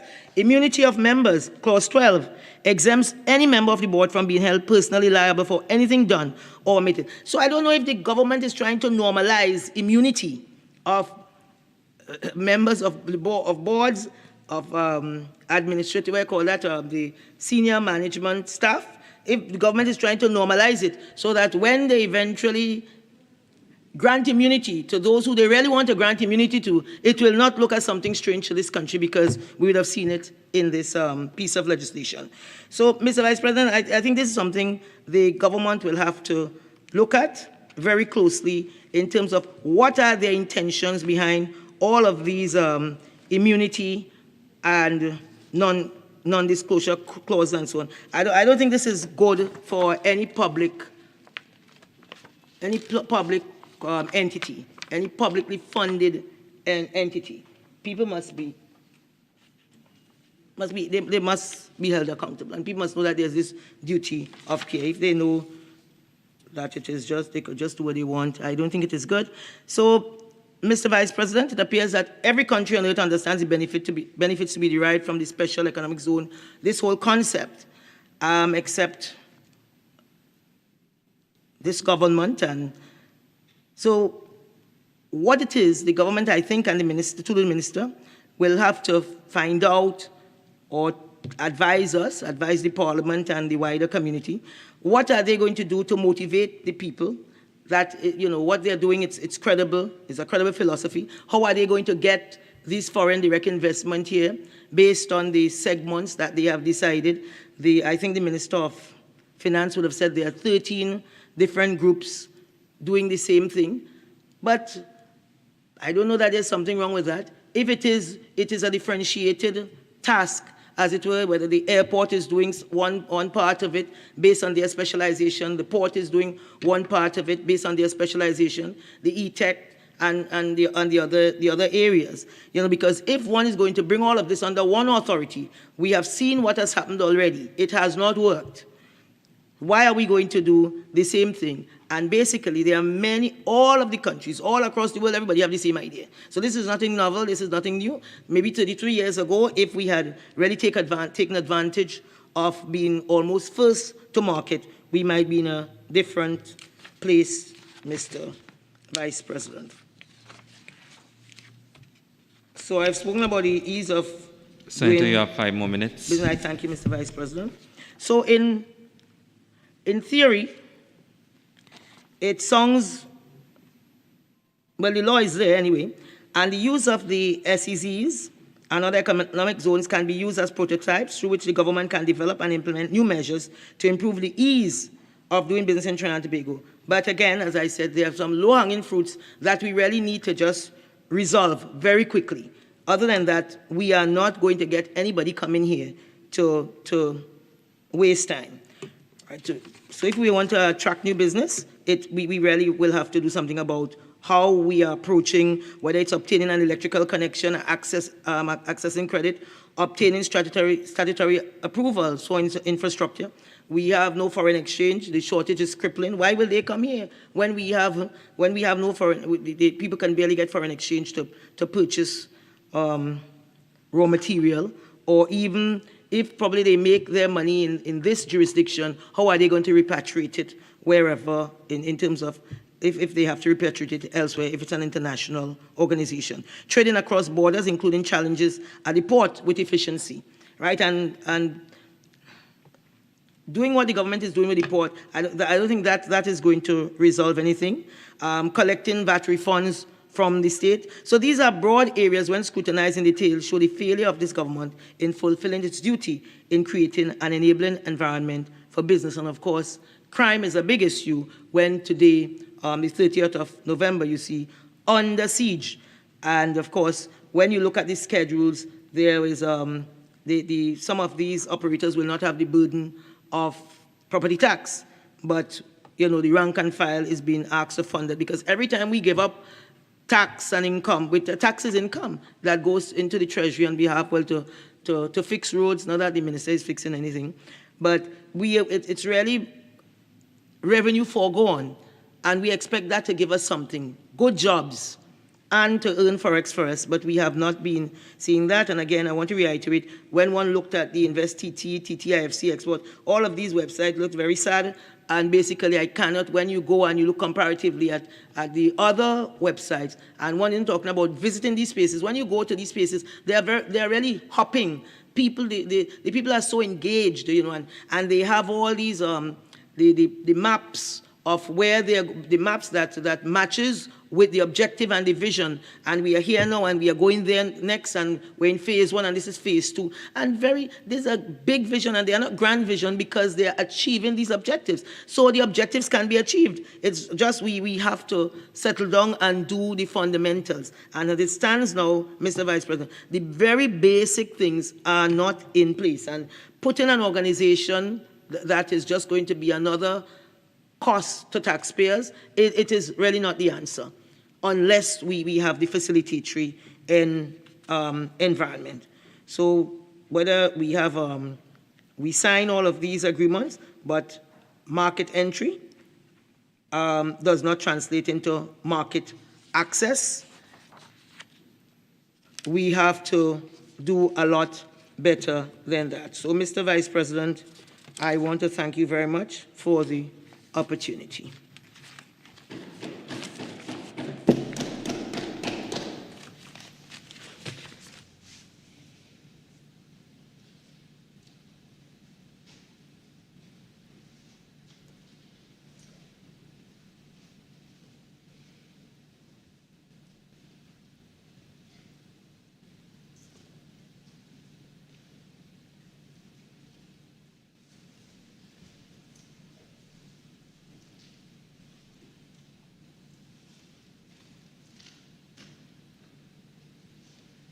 Senator Teemal.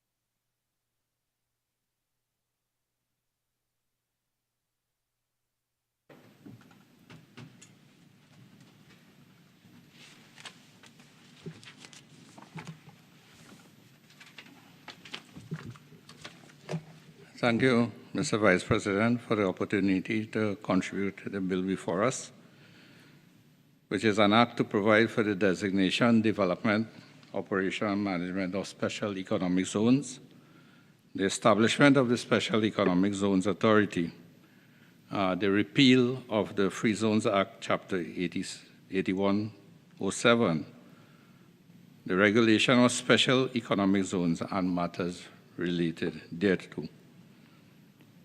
Mr. Vice President, whereas the bill, in my opinion, is clearly structured along the aspects of designation, establishment, operation and management of the SEZs, the development and ownership aspect of the SEZs appear to be scattered throughout the bill. At times in the bill, it appears to be the proposed authority and sometimes the operator, the SEZ enterprise, or the single SEZ enterprise. For example, Clause 40, Subclause B, C, and E calls on the obligations of the operator to make such improvements to the zone and its facilities as may be necessary. Subclause C states, facilitate the provision of infrastructure and other services in order to achieve the strategic and operational goals for the zone. And Subclause E, provide adequate facilities and amenities in the zone for occupational safety and health. Mr. Vice President, when we look at Schedule 4 of the bill, which deals with eligibility criteria for the operator, there is only one criterion really listed for the operator. And this is stated as new investments in zone-related buildings, machines, equipment, facilities, and other necessary assets during the first 2 years. And a sum of $10 million investment is also stated in this particular criterion. No mention, I note, is made here of infrastructural development. Whereas Clause 6, which deals with the functions of the authority, Subclause H states one of the functions of the authority is to develop modern infrastructure required to attract foreign direct investment and to stimulate domestic investment.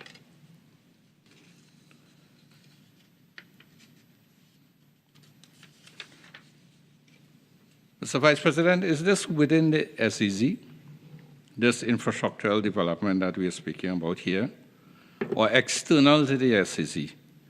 And would the proposed authority be functioning as the developer? Because the Act specifically states to develop. Whilst the bill refers to an operator, it is not clear to me whether the operator will be the developer of the SEZ or whether this is the role of the authority, or whether there would be a third party who would function as a developer with regards to the SEZs.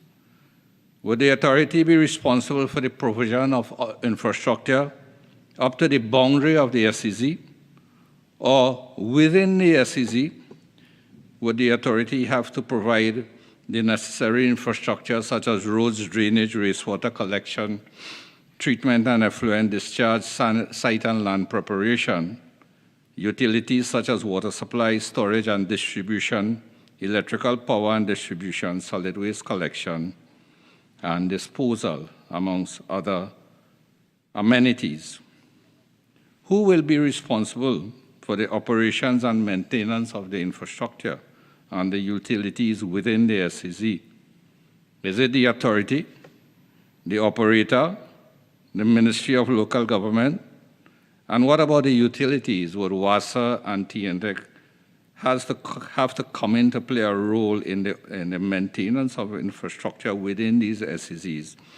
Or whether the SEZs would be so self-contained that the operator or the SEZ itself would be responsible for undertaking the necessary maintenance within the SEZ zones. Maybe the minister, in her wrap-up, Mr. Vice President, would provide some clarity regarding which entity is specifically responsible for the development and ownership of the SEZs. For is it the proposed authority, the operator, the special economic zone enterprise, or the single zone SEZ enterprise, or can any one of them fulfill this responsibility under the bill? I would like to seek some clarification on this, Mr. Vice President. Mr. Vice President, I go to part one, the preliminary aspects of the bill, in which a private body is defined as a body corporate or an unincorporated entity, other than a public body. And then we have the definition of a public-private partnership arrangement, or PPP, which is defined as an arrangement between a public body and a private body under which the private body undertakes to perform a public function or provide a service on behalf of the public body. And also, the private body receives a benefit for performing the function of providing the service, either by way of compensation from a public fund, charges or fees collected by the private body from the users of a service provided to them, or a combination of such compensation and charges or fees. And also, the private body is generally liable for the risks arising from performance of the function or the provision of the service, depending on the terms of the arrangement. Mr. Vice President, under these particular definitions of private body and the PPP, when we look at the liabilities and the function of the private body within the PPP, and also within the allowance being made for a private body to be an operator under this particular bill, I mean, why would we allow for a private body to be unincorporated in this act? Similarly, under Clause 34, which allows for a private body to be an operator, as I mentioned, and we look at the functions and the responsibilities of the operator, under Clauses 33 to 47, and provisions for non-compliance and penalties in Clauses 45 and 46, because non-compliance and penalties, I think, is a very positive aspect of this piece of legislation that is before us. But then I ask the question, why should we allow for an unincorporated entity as a private body rather than a corporated body under the laws of Trinidad and Tobago? Furthermore, in Schedule 4, eligibility criteria number 1 for the SEZ enterprise calls for the enterprise to be incorporated or registered in Trinidad and Tobago in accordance with the Companies Act, Chapter 8101. Also, the eligibility criteria for the single SEZ enterprise also calls for the single zone enterprise to be incorporated or registered in Trinidad and Tobago in accordance with the Companies Act, or registered under the Registration of the Business Names Act. So what we are seeing in this particular schedule under the eligibility criteria for both SEZ enterprise and the single zone SEZ enterprise, some form of registration or call for those entities to be incorporated or body corporate under the laws of Trinidad and Tobago, and in particular with the Companies Act. So I ask, why this relaxation of incorporation of registration for a private body? Because with a private body that allows for qualification as an operator, it's a major investor you're talking about. We're talking about at least $10 billion US.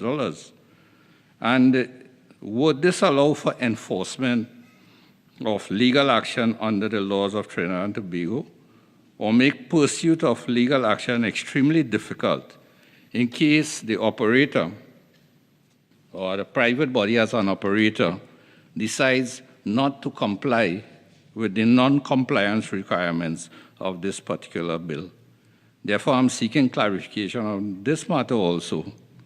or propose that removal of the words or an unincorporated entity from the definition of a private body. Mr. Vice President, I would like to go to Clause 5, Subclause 1, that deals with the functions of the authority.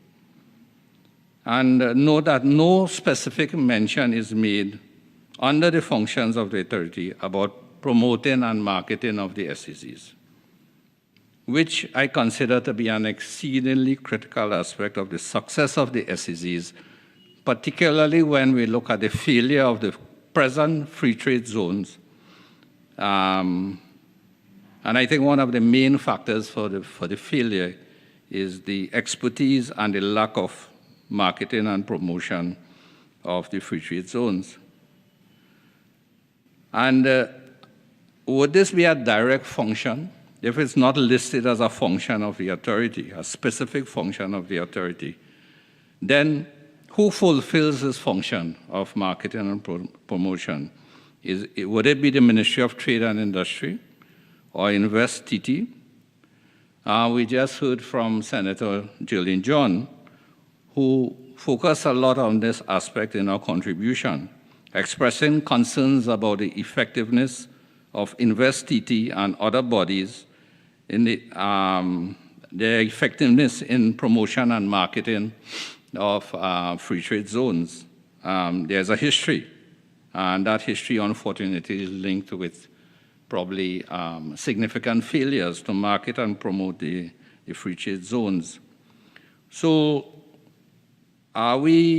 is this going to be a direct function of the authority? Because, not, as I said, it's not specifically stated, or I cannot share the view that it is inherent within the bill that this is a primary function of the authority. And as Senator John mentioned, we are in an exceedingly global competitive environment as far as SEZs are concerned. And she did mention Dubai and China, who are at the forefront of this thing and who are exceedingly successful. And seeing that, in my view, this has been one of the downfalls of the present free trade zones, whether we should make this promotion and marketing a specific mention under Clause 5.1 as functions of the authority, so that the authority itself could allocate, recruit, train the necessary staff, allocate the necessary resources in order to fully service this vital function to achieve the success of the SEZs being proposed. Mr. Vice President, Clause 6, Subclause E, states to inspect licensees and zones in order to monitor and ensure compliance with this Act and terms and conditions of licensees. And in this context, I ask the question, what about the role to facilitate inspections by other statutory bodies and entities? Because here we have the proposed SEZ being given the necessary authority to inspect, the zones and to inspect the licensees granted under this particular act to ensure compliance. But, what is the role of the authority in facilitating inspection by other statutory bodies and entities such as OSHA, the Factory Inspectorate, or would these statutory bodies and entities have to enter into direct relationships with the SEZ and the operator of the SEZ in order for them to fulfill their legal obligations under the laws of Trinidad and Tobago? Or would these bodies, in order to fulfill the, sorry about that, Mr. Vice President, in order to fulfill their obligations under the relevant laws of Trinidad and Tobago? So is the authority going to be that coordinator, or then is each of the statutory bodies with obligations under the laws of Trinidad and Tobago, would they have to interface with the operator or the special economic zone enterprise or the single special economic zone enterprise and work out the necessary arrangements? And in such a case, what would be the role of the authority in facilitating these statutory inspection requirements? Mr. Vice President, I would now like to go to Clause 7, Subclause 2, which deals with the composition of the board. Mention is made of 6 members with qualifications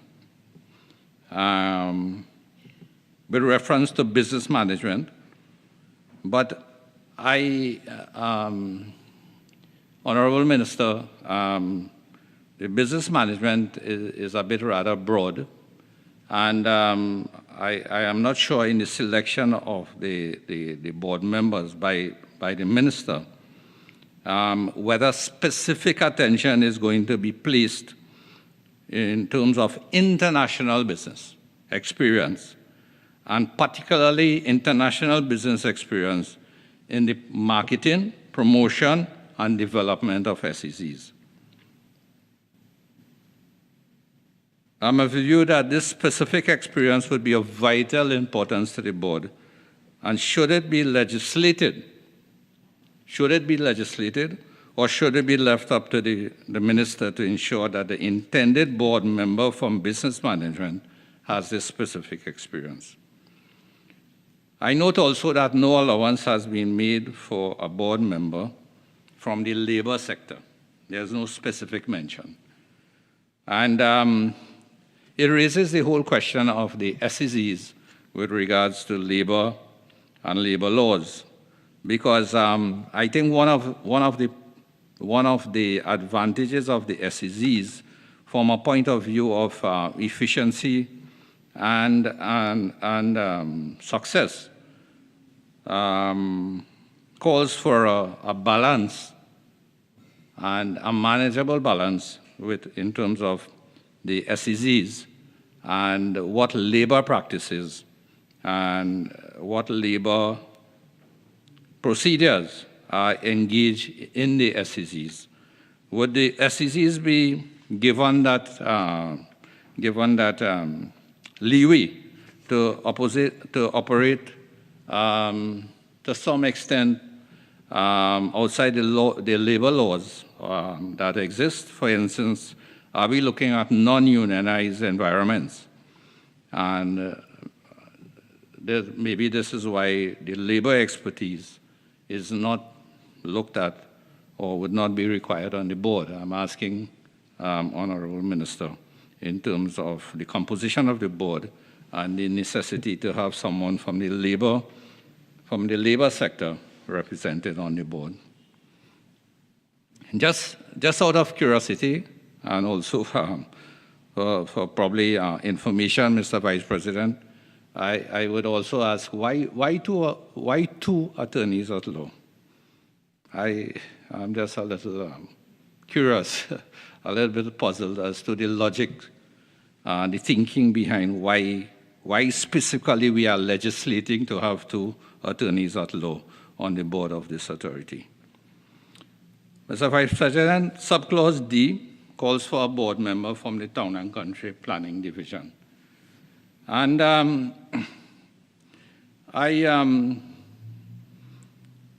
my comments on this really is on a point of concern that we are still using the Town and Country Planning Division,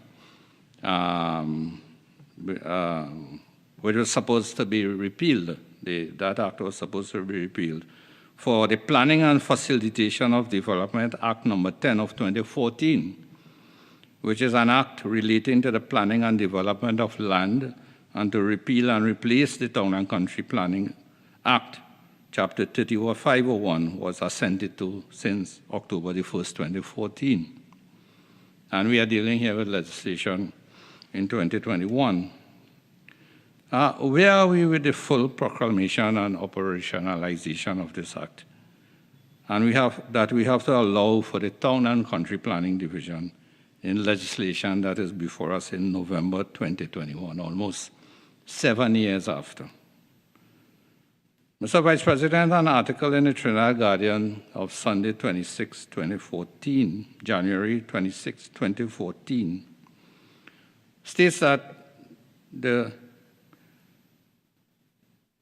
Planning and Facilitation of Development Bill, or the PAFD Bill, is intended to reform Town and Country planning and building laws of Trinidad and Tobago through the establishment of a new system for the preparation and approval of national and subnational development plans.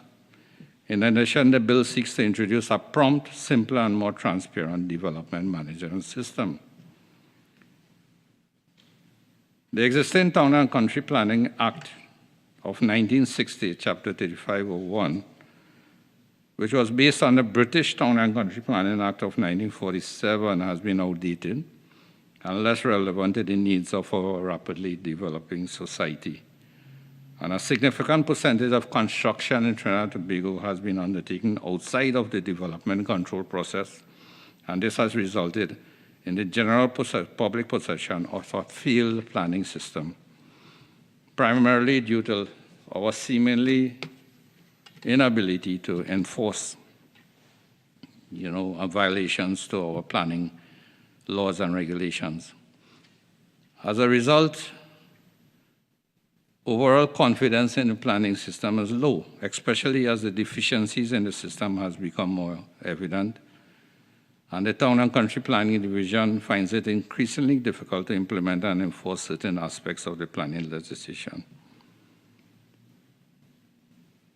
Mr. Vice President, the Planning and Facilitation of Development Bill devolves a significant amount of the powers currently exercised by the Minister under current legislation to a National Physical Planning Authority. And this authority is envisioned as a statutory corporation comprising key stakeholders in the physical planning, building and development sectors from the government, professional bodies, and civil societies. And that same particular Planning and Facilitation of Development Bill, Mr. Vice President, I'm taking a little time just to go back in some of the details of that bill, for it connects directly to what the bill that is here before us.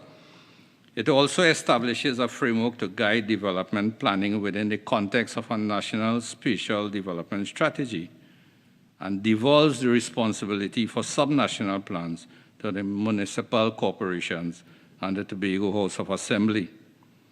Mr. Vice President, currently a significant percentage of development is undertaken outside the regulatory framework. In many cases, this includes unsustainable development practices which threaten public health and safety. And generally, our laws are not effectively and consistently enforced. Enforcement is one of the key components of the new legislative framework in this Planning and Facilitation of Development Bill, which establishes an Office of Enforcement, new enforcement tools, and stricter penalties to ensure greater levels of compliance. In addition, the PAFD bill establishes a regime of registered professionals in the development regulation process. Mr. Vice President, I took a little time to really pull together a brief summary of some of the requirements of that bill, because as I said before, in my opinion, it is connected with some of the provisions in the bill that is before us, and that bill, for some reason, has not been operationalized as yet. So I'm raising this concern in the context of Part 6 of the bill before us, that deals specifically with the designation of special economic zones. Clause 31 states that the minister may, on the recommendation of the authority, designate by order a geographical area as a special economic zone. In clause 33, that lists the factors to be taken into account to be designated as an SEZ. Mr. Vice President, 9 out of 11 factors stated in the bill in subclauses B to I relate specifically to the planning and the development, which is why I took a little time to get into the planning and facilitation of development bill. And these 9 factors deals with the intended size, topography, geographical limits, and location of the proposed special economic zone. This is clause 30, subclauses B to I. Subclause C, where the area is one that is identified as having growth potential in the government's development plan. Subclause D, the existence of required off-site infrastructure, including roads, telecommunication, and ports. Subclause E, the availability of land and unencumbered land titles.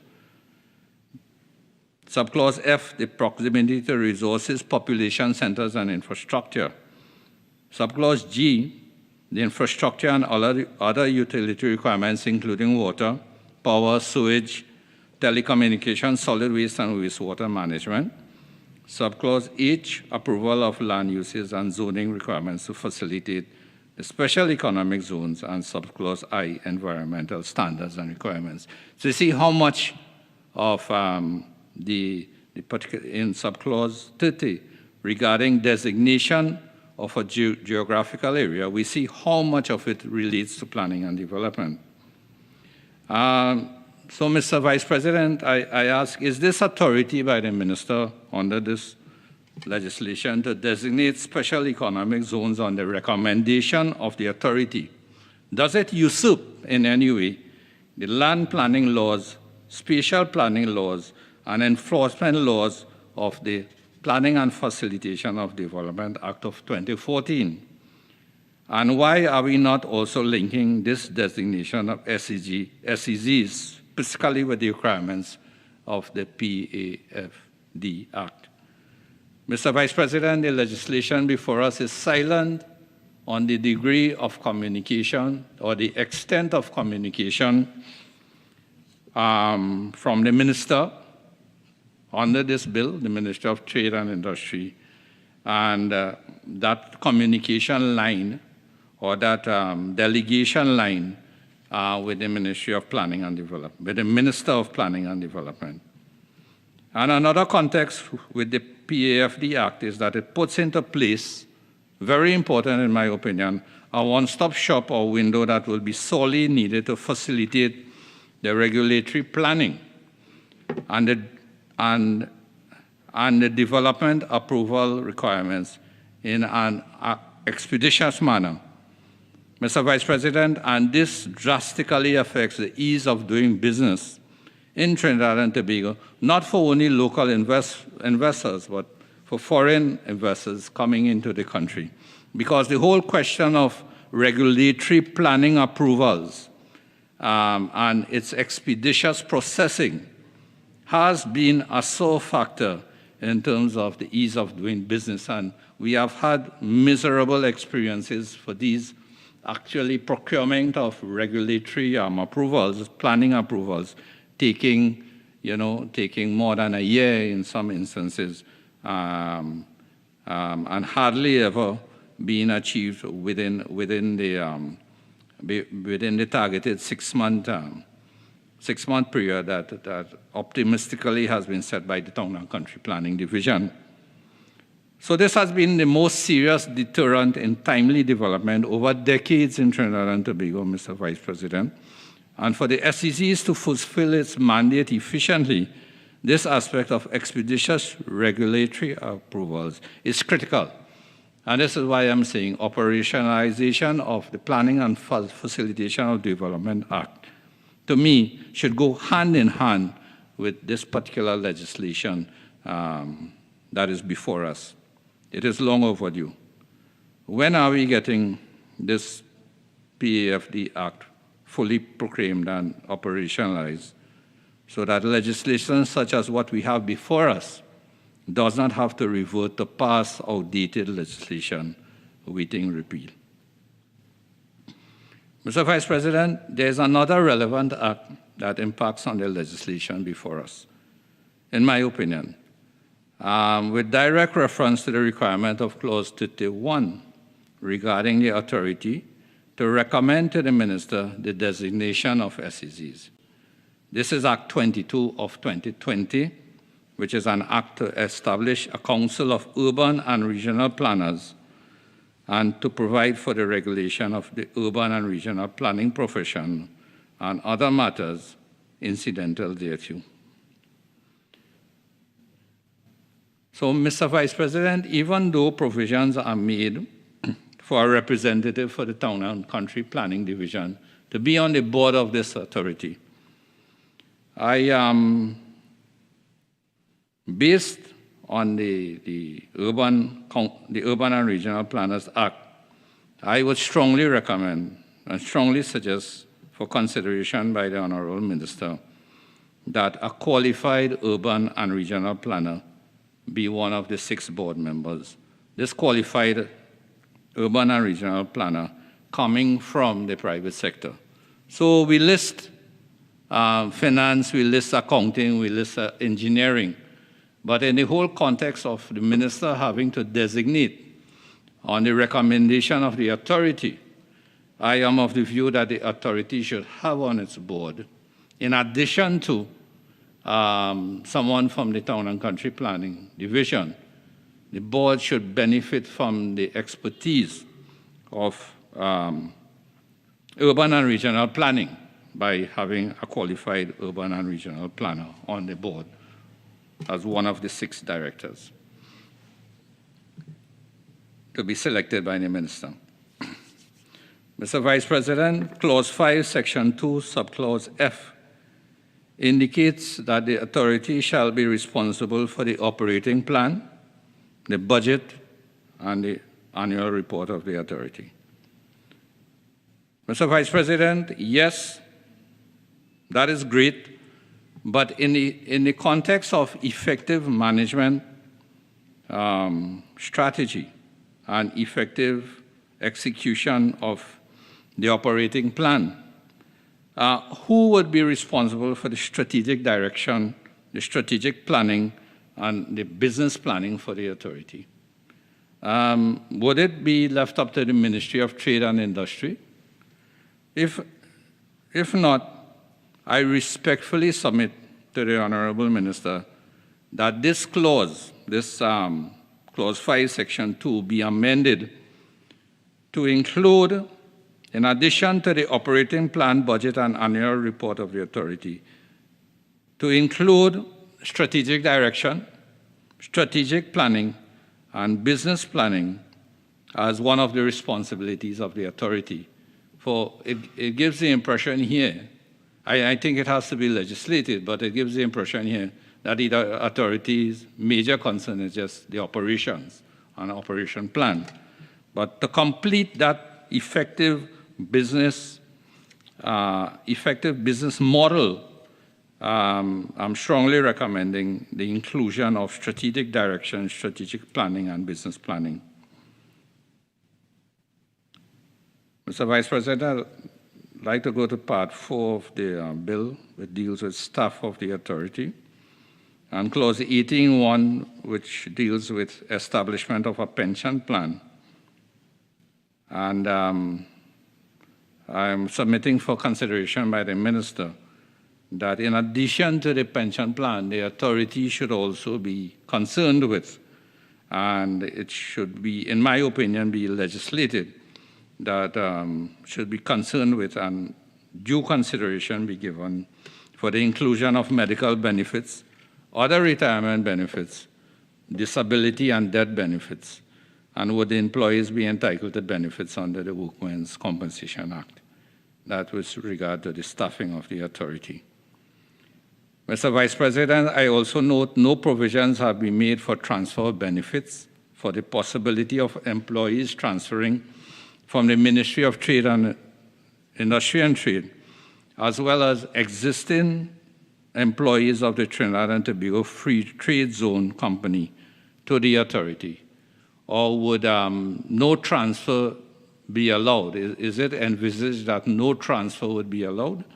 And employees from these, from the ministry or the Trinidad and Tobago Free Trade Zone, would they have to just discontinue if they want to apply to the authority for staffing positions?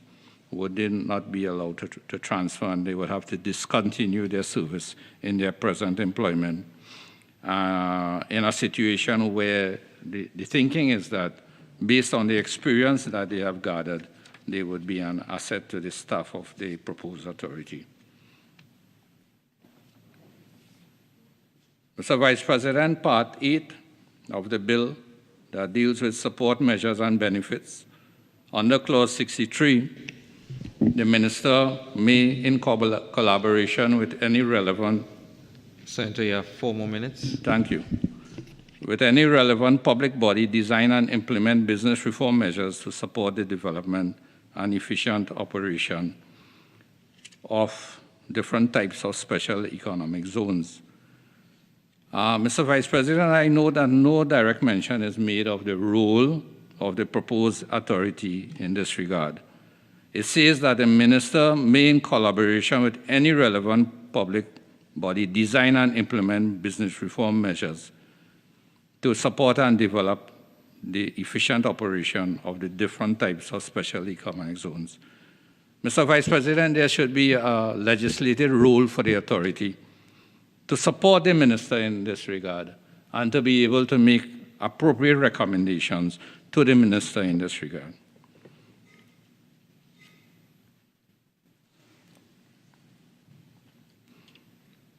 Mr. Vice President, I note that Clause 88 deals with the repeal of the Free Trade Zones Act, Subclause 4. But it only specifies an existing operation enterprise can apply for SEZ enterprise license or single SEZ enterprise license. But I know that no mention is made of an operator license. That is for an existing entity under the Free Trade Zones Act. No mention is made of an operator, they being able to apply for an operator license. And I'm asking if there's any specific reason for this. Mr. Vice President, in the little time I have, I'd just like to go to Schedule 3, where item E, there's a list of business activities for the SEZ. Item F, there's a list of business activities for the specialized sector development zone.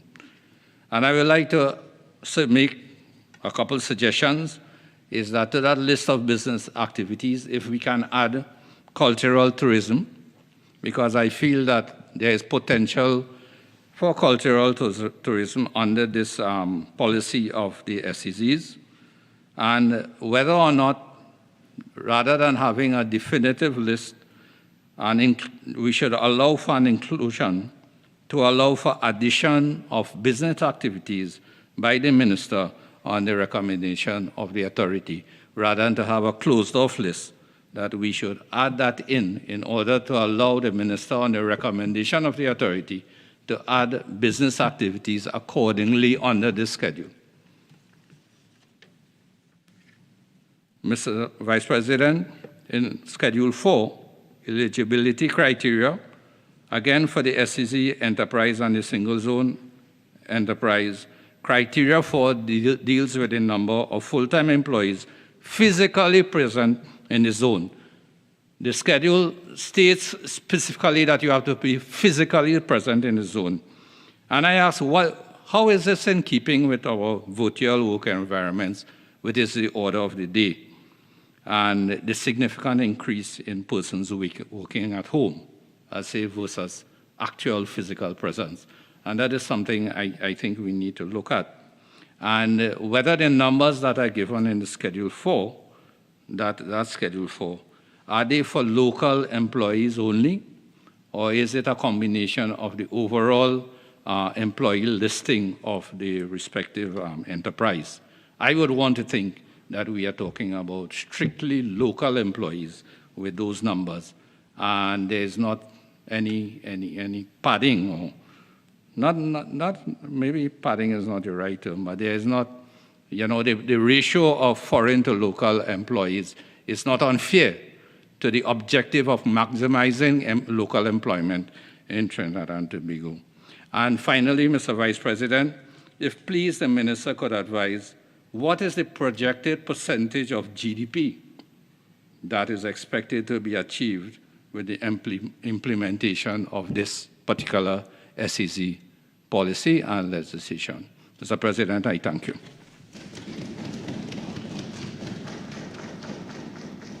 Minister of Public Administration. Thank you, Mr. Vice President. Mr. Vice President, I think it is important, especially for the benefit of the listening public, to understand how we got to where we are, so that we can better appreciate the purpose behind the bill and what we're trying to achieve. Mr. Vice President, I remember when I was in private practice some time ago as a tax advisor that a legal colleague of mine and I successfully argued that PAYE, that is the tax that is withheld from employees, only applied to cash payments made to the employees. It did not apply to taxable benefits like the taxable value of the car and so on. So that allowed persons to defer taxes on non-cash benefits received from the employer. And of course, that ruling could have led people to better manage how they structure their employment packages to reduce the amount of PAYE that they had to pay and therefore defer the payment of taxes until later on. We successfully argued that. The Tax Appeal Board decided in our favor. And within a very short time, the Board of Inland Revenue got the Minister of Finance to change the law to impose PAYE on taxable benefits. And that is how traditionally tax avoidance has been dealt with. A tax advisor comes up with a plan to limit the tax liability that you legally have to pay. The tax authority looks at it and says, okay, we need to change the law to close this loophole. Now, that is possible and easy to achieve when you are dealing with a domestic situation. But as we had the growth of companies across nations and across the globe, it became more challenging. In 2012, 2013, both the US Congress and the European Union were looking at this issue. The US Congress did an investigation into the tax practices of its major corporations. And there were some very interesting findings coming out of that.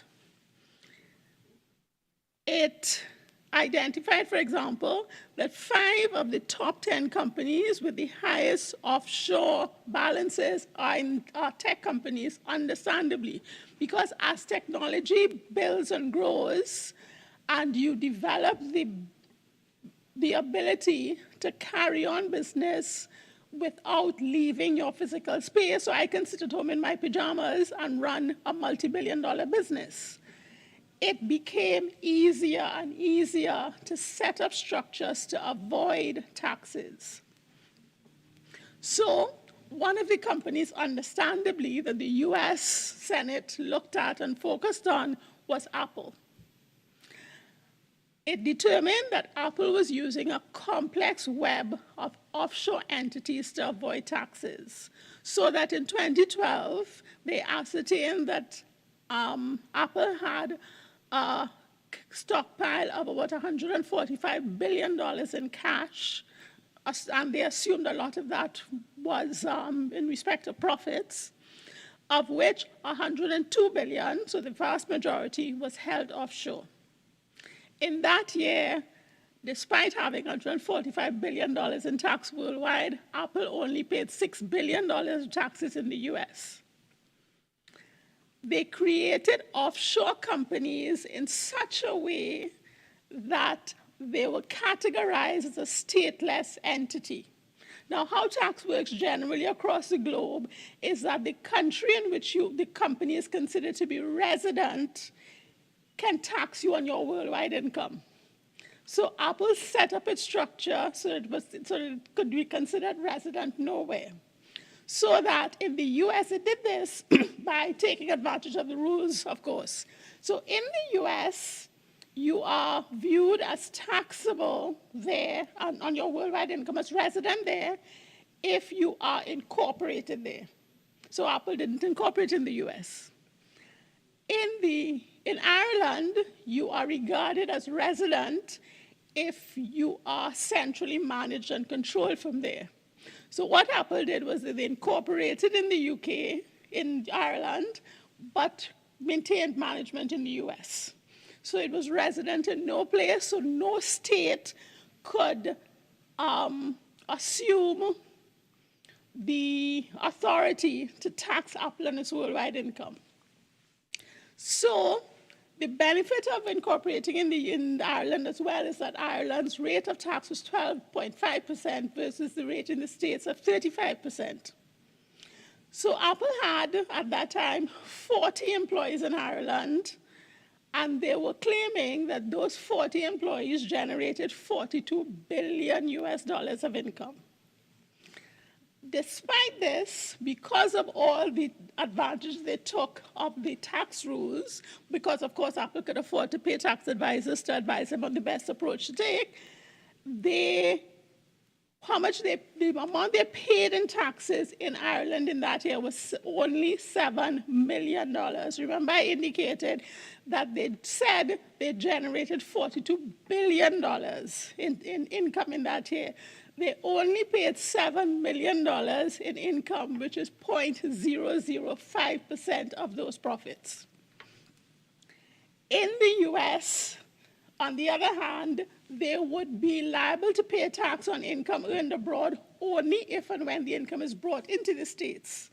So when they determined that they wanted to pay out dividends in that year, they didn't want to bring in the profits because they'd have to pay tax. So they found bonds that they owned in the States and cashed them. So they never had to bring back the money. And that saved them, the $17 billion in dividends they paid out in that year, that saved them $9.2 billion in taxes. So these are the kinds of machinations that companies go through, and they do it in a way, by and large, that is perfectly legal and in accordance with the legislation. So the companies, the countries that are affected, aren't really empowered to do much. Now, you could change the law if your law is responsible for the avoidance of the tax. But what happens if the law is somebody else's law? You don't have that authority. So what do? At the same time, as I indicated, the European Union was doing their own investigations of this issue. And the UK, for example, looked at Google, Starbucks, Amazon, and other similar companies. Google sales in the UK in 2011 was about £3.2 billion, but they paid in that year £6 million in corporation tax. So $3.2 billion in income, $6 million in corporation tax. The Associated Press in an article of the 12th of September 2019 reported that Google paid over $1 billion to French authorities who were investigating on long-standing allegations of tax fraud against Google. They eventually settled in the region of $1 billion, but how much did they not account for tax on? Amazon sales in the same period, £4.3 billion. Taxes paid in the UK in that year, £2.4 million. So you see the kind of tax avoidance we are talking about. And this is avoidance, not evasion. They can't lock you up. They can't seize your assets if you are legally doing what you believe you're legally reducing your tax liability. And as I indicated earlier, this is only becoming exacerbated the more the world becomes digitalized. So there was little that individual countries could do. Now, France came up with an interesting approach recently. They introduced a 3% pioneering tax on tech giants, which of course upset the US because most of the tech giants come out of the US. And France says, okay, we will withdraw the pioneering tax, and we can even refund the tax that we have collected in the meantime once the globe comes up with a way to more effectively tax these companies. So the G8 and the G20 got together and said, we need to stop this. So they came up with a list of what they called harmful tax practices. And they said once a company was engaged in these harmful tax practices, the countries which were facilitating these practices would have to change the way they operated to reduce or eliminate those practices. So what were the harmful tax practices? Charging an effective rate of tax that is significantly below the standard rate for the jurisdiction. Where you set up, that's one. Two, where you set up a regime that is reserved for non-residents. So your residents are happily paying the normal corporation tax rate and so on, but you are seeking to attract capital from outside of your jurisdiction by charging those entities a lot less, because you know that in the normal course of things, they would not look at your country as a potential investment site. You set up that regime which is isolated from the domestic market. So again, you are protecting your tax turf while interfering with the tax turfs of investing countries. There's generally the absence of any real economic activity. So that if you look at countries that were generally considered to be tax havens like Bermuda and Cayman Islands and so on, they have a slew of companies registered there, but how many of those companies actually do physical work to generate the kinds of profits that they claim are being generated in those countries? There's generally a determination of profits that is inconsistent with the normal rules. There's usually lack of transparency, and there's usually no effective exchange of information. So those are the list of harmful tax practices that the countries that were most concerned about this income flight came up with and said, we are going to set up a system where countries will either have to address those harmful tax practices, or will have to suffer the consequences of not doing so, because we cannot continue to allow these big companies to hide their taxes all over the world, and the only person benefiting are the shareholders of those companies. So they came up with a global approach to fixing these problems, and TNT committed to complying with that in 2015, as the Minister of Trade would have indicated earlier.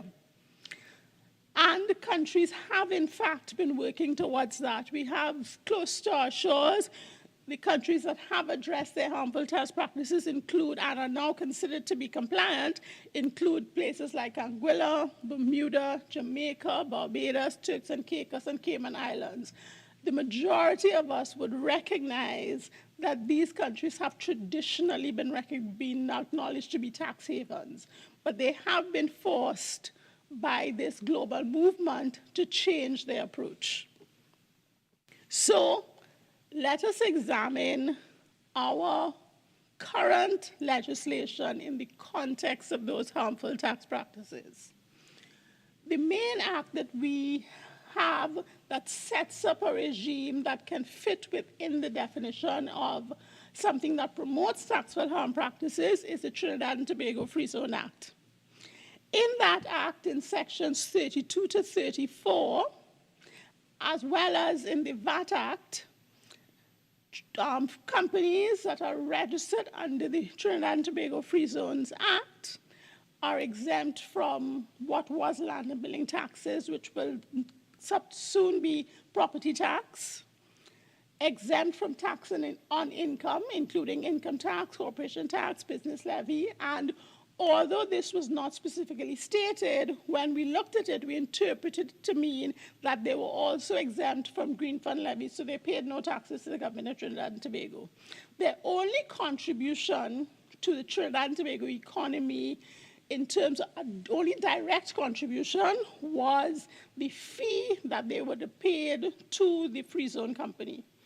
And this the way that the free zone company came up with the fee, it's fairly arbitrary and subjective, not legislated at all, and therefore could vary from company to company.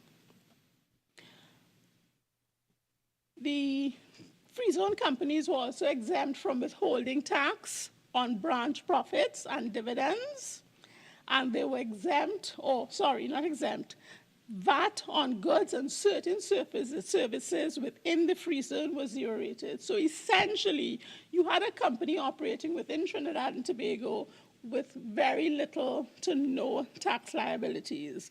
They also got relief from customs duty and VAT on imported items needed for their operations. So essentially a VAT-free zone.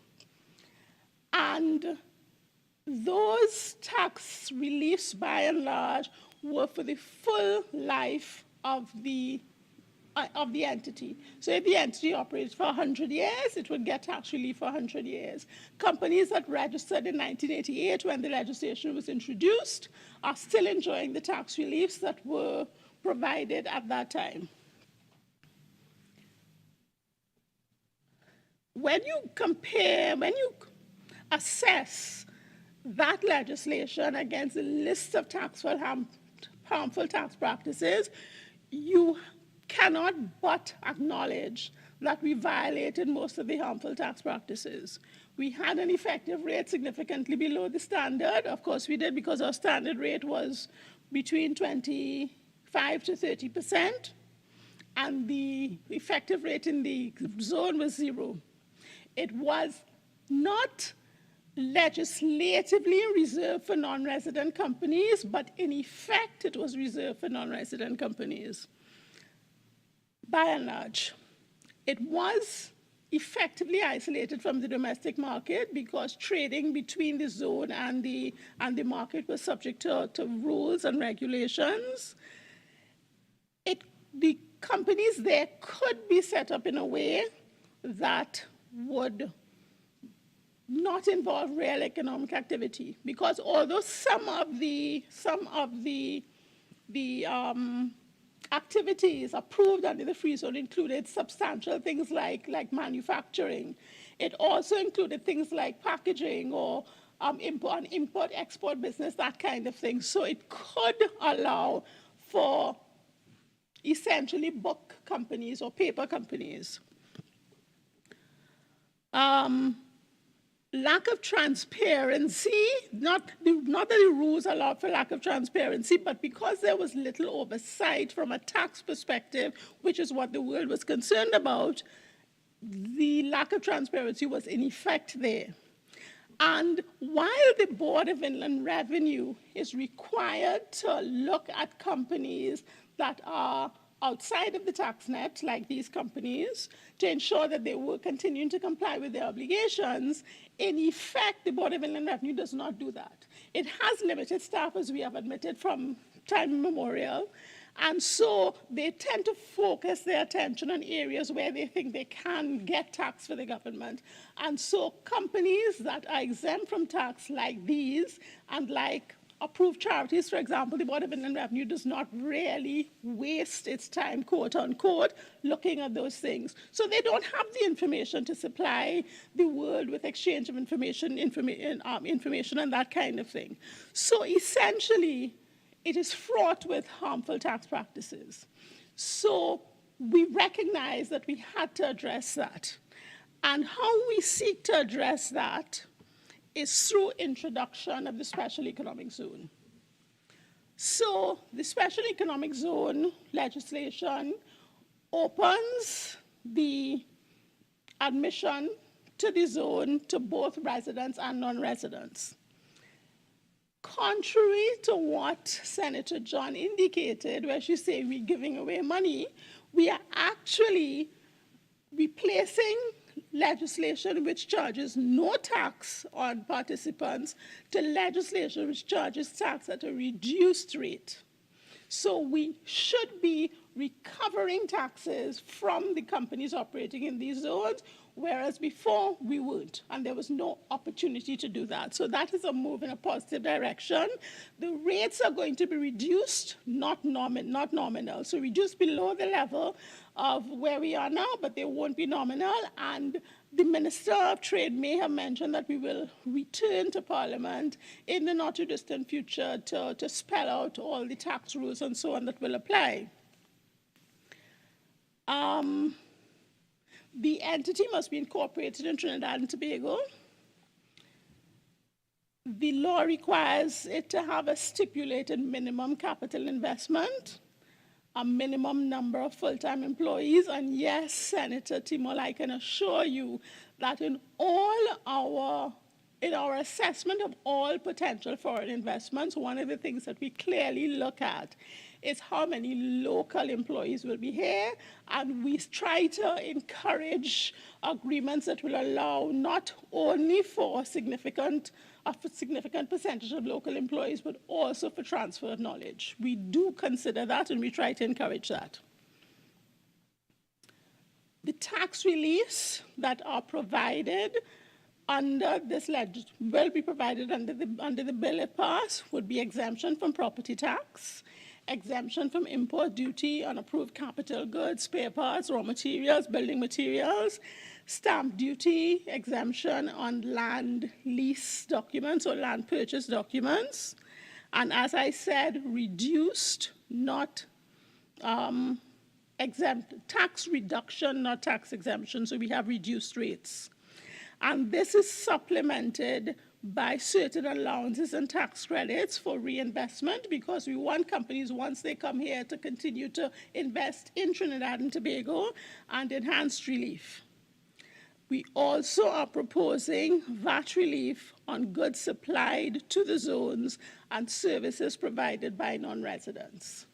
So this is the problem that existed, and the bill that is before you, Mr. Vice President, is our response to address the issues that the world has identified and said, you need to fix this or else. And it is not a situation where we are pandering to, which is Senator Mark's constant refrain.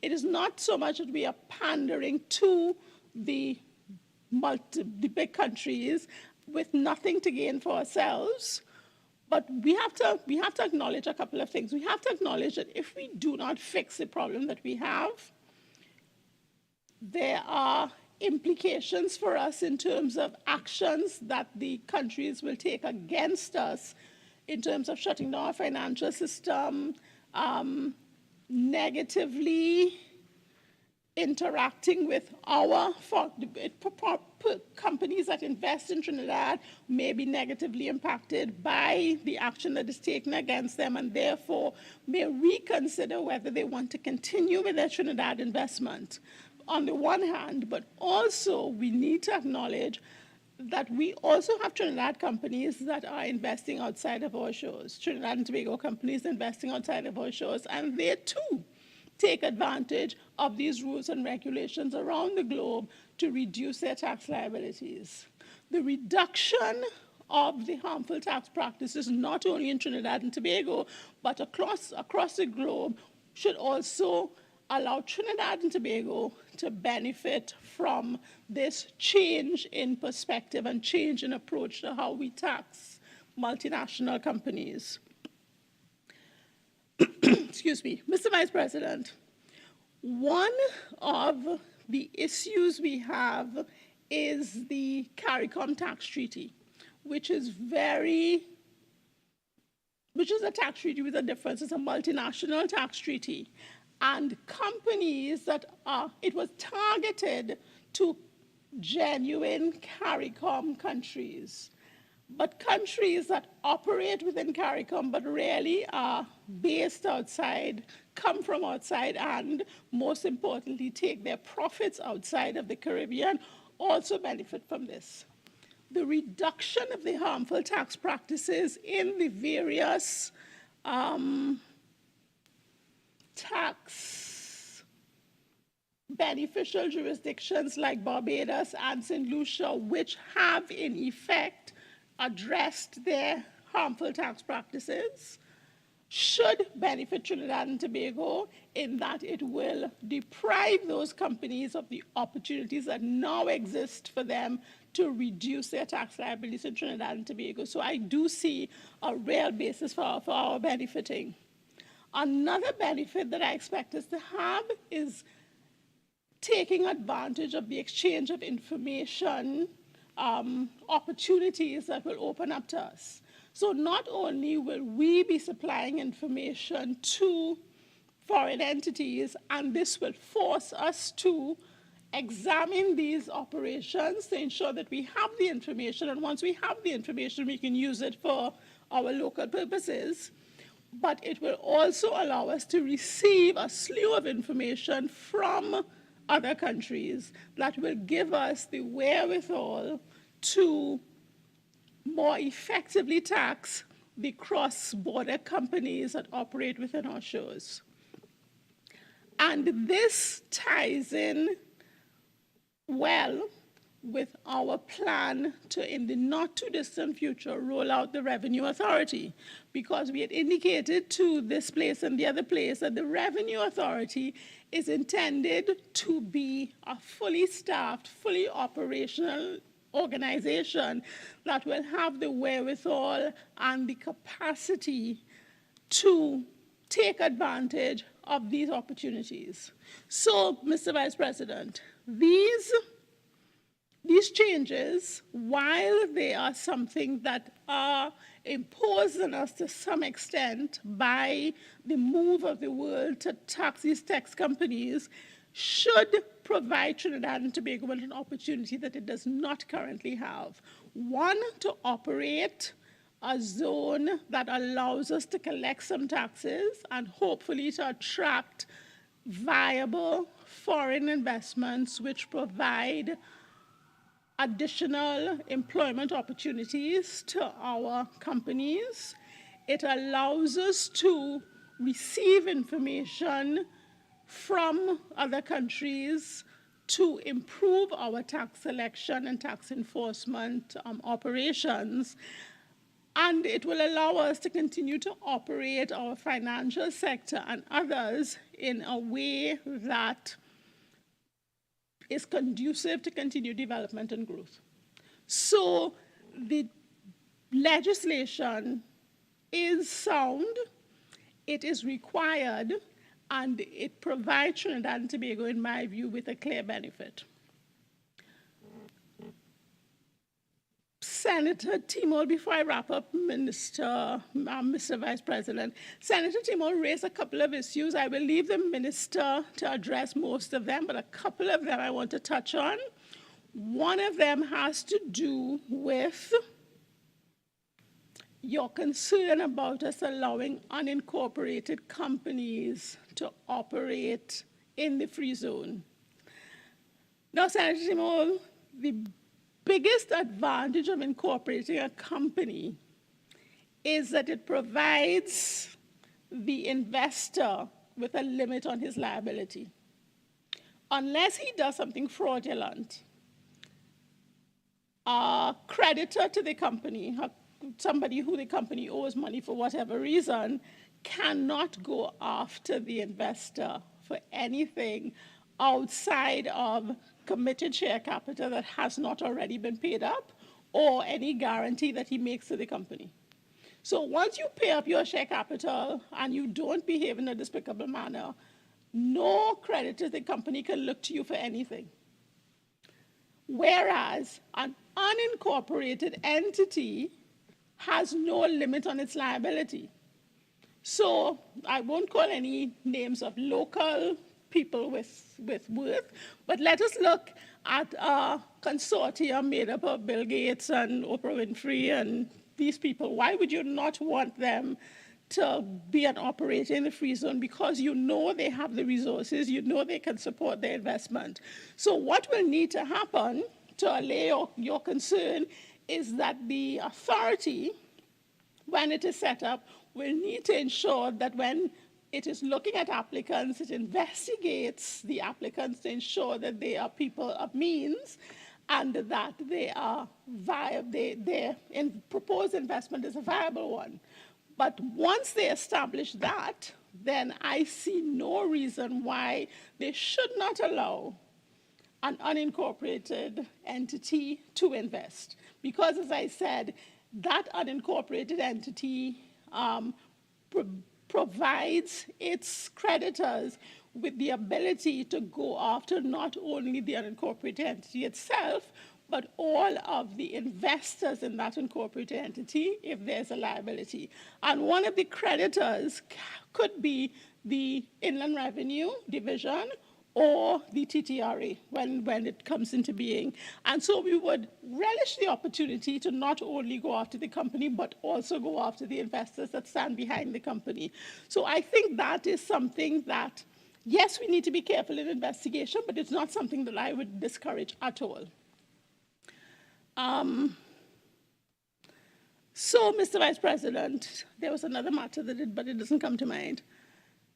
The legislation that the Minister of Trade and her team have put together is sound legislation.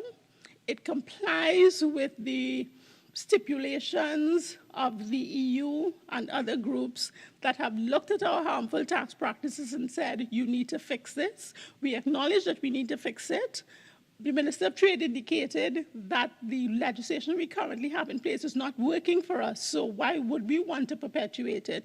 We have 15 people in the zone at present, and they are contributing little to the economy of Trinidad and Tobago as compared to the profits that they generate. And so the switch from this to a regime that allows for taxes, although at a reduced rate, that will allow us to learn from what we did not do correctly under the Free Zones Act and allow for stronger supervision of the operations in the context of a Trinidad and Tobago Revenue Authority will get us to a better place than where we are now. I thank you, Mr. Vice President.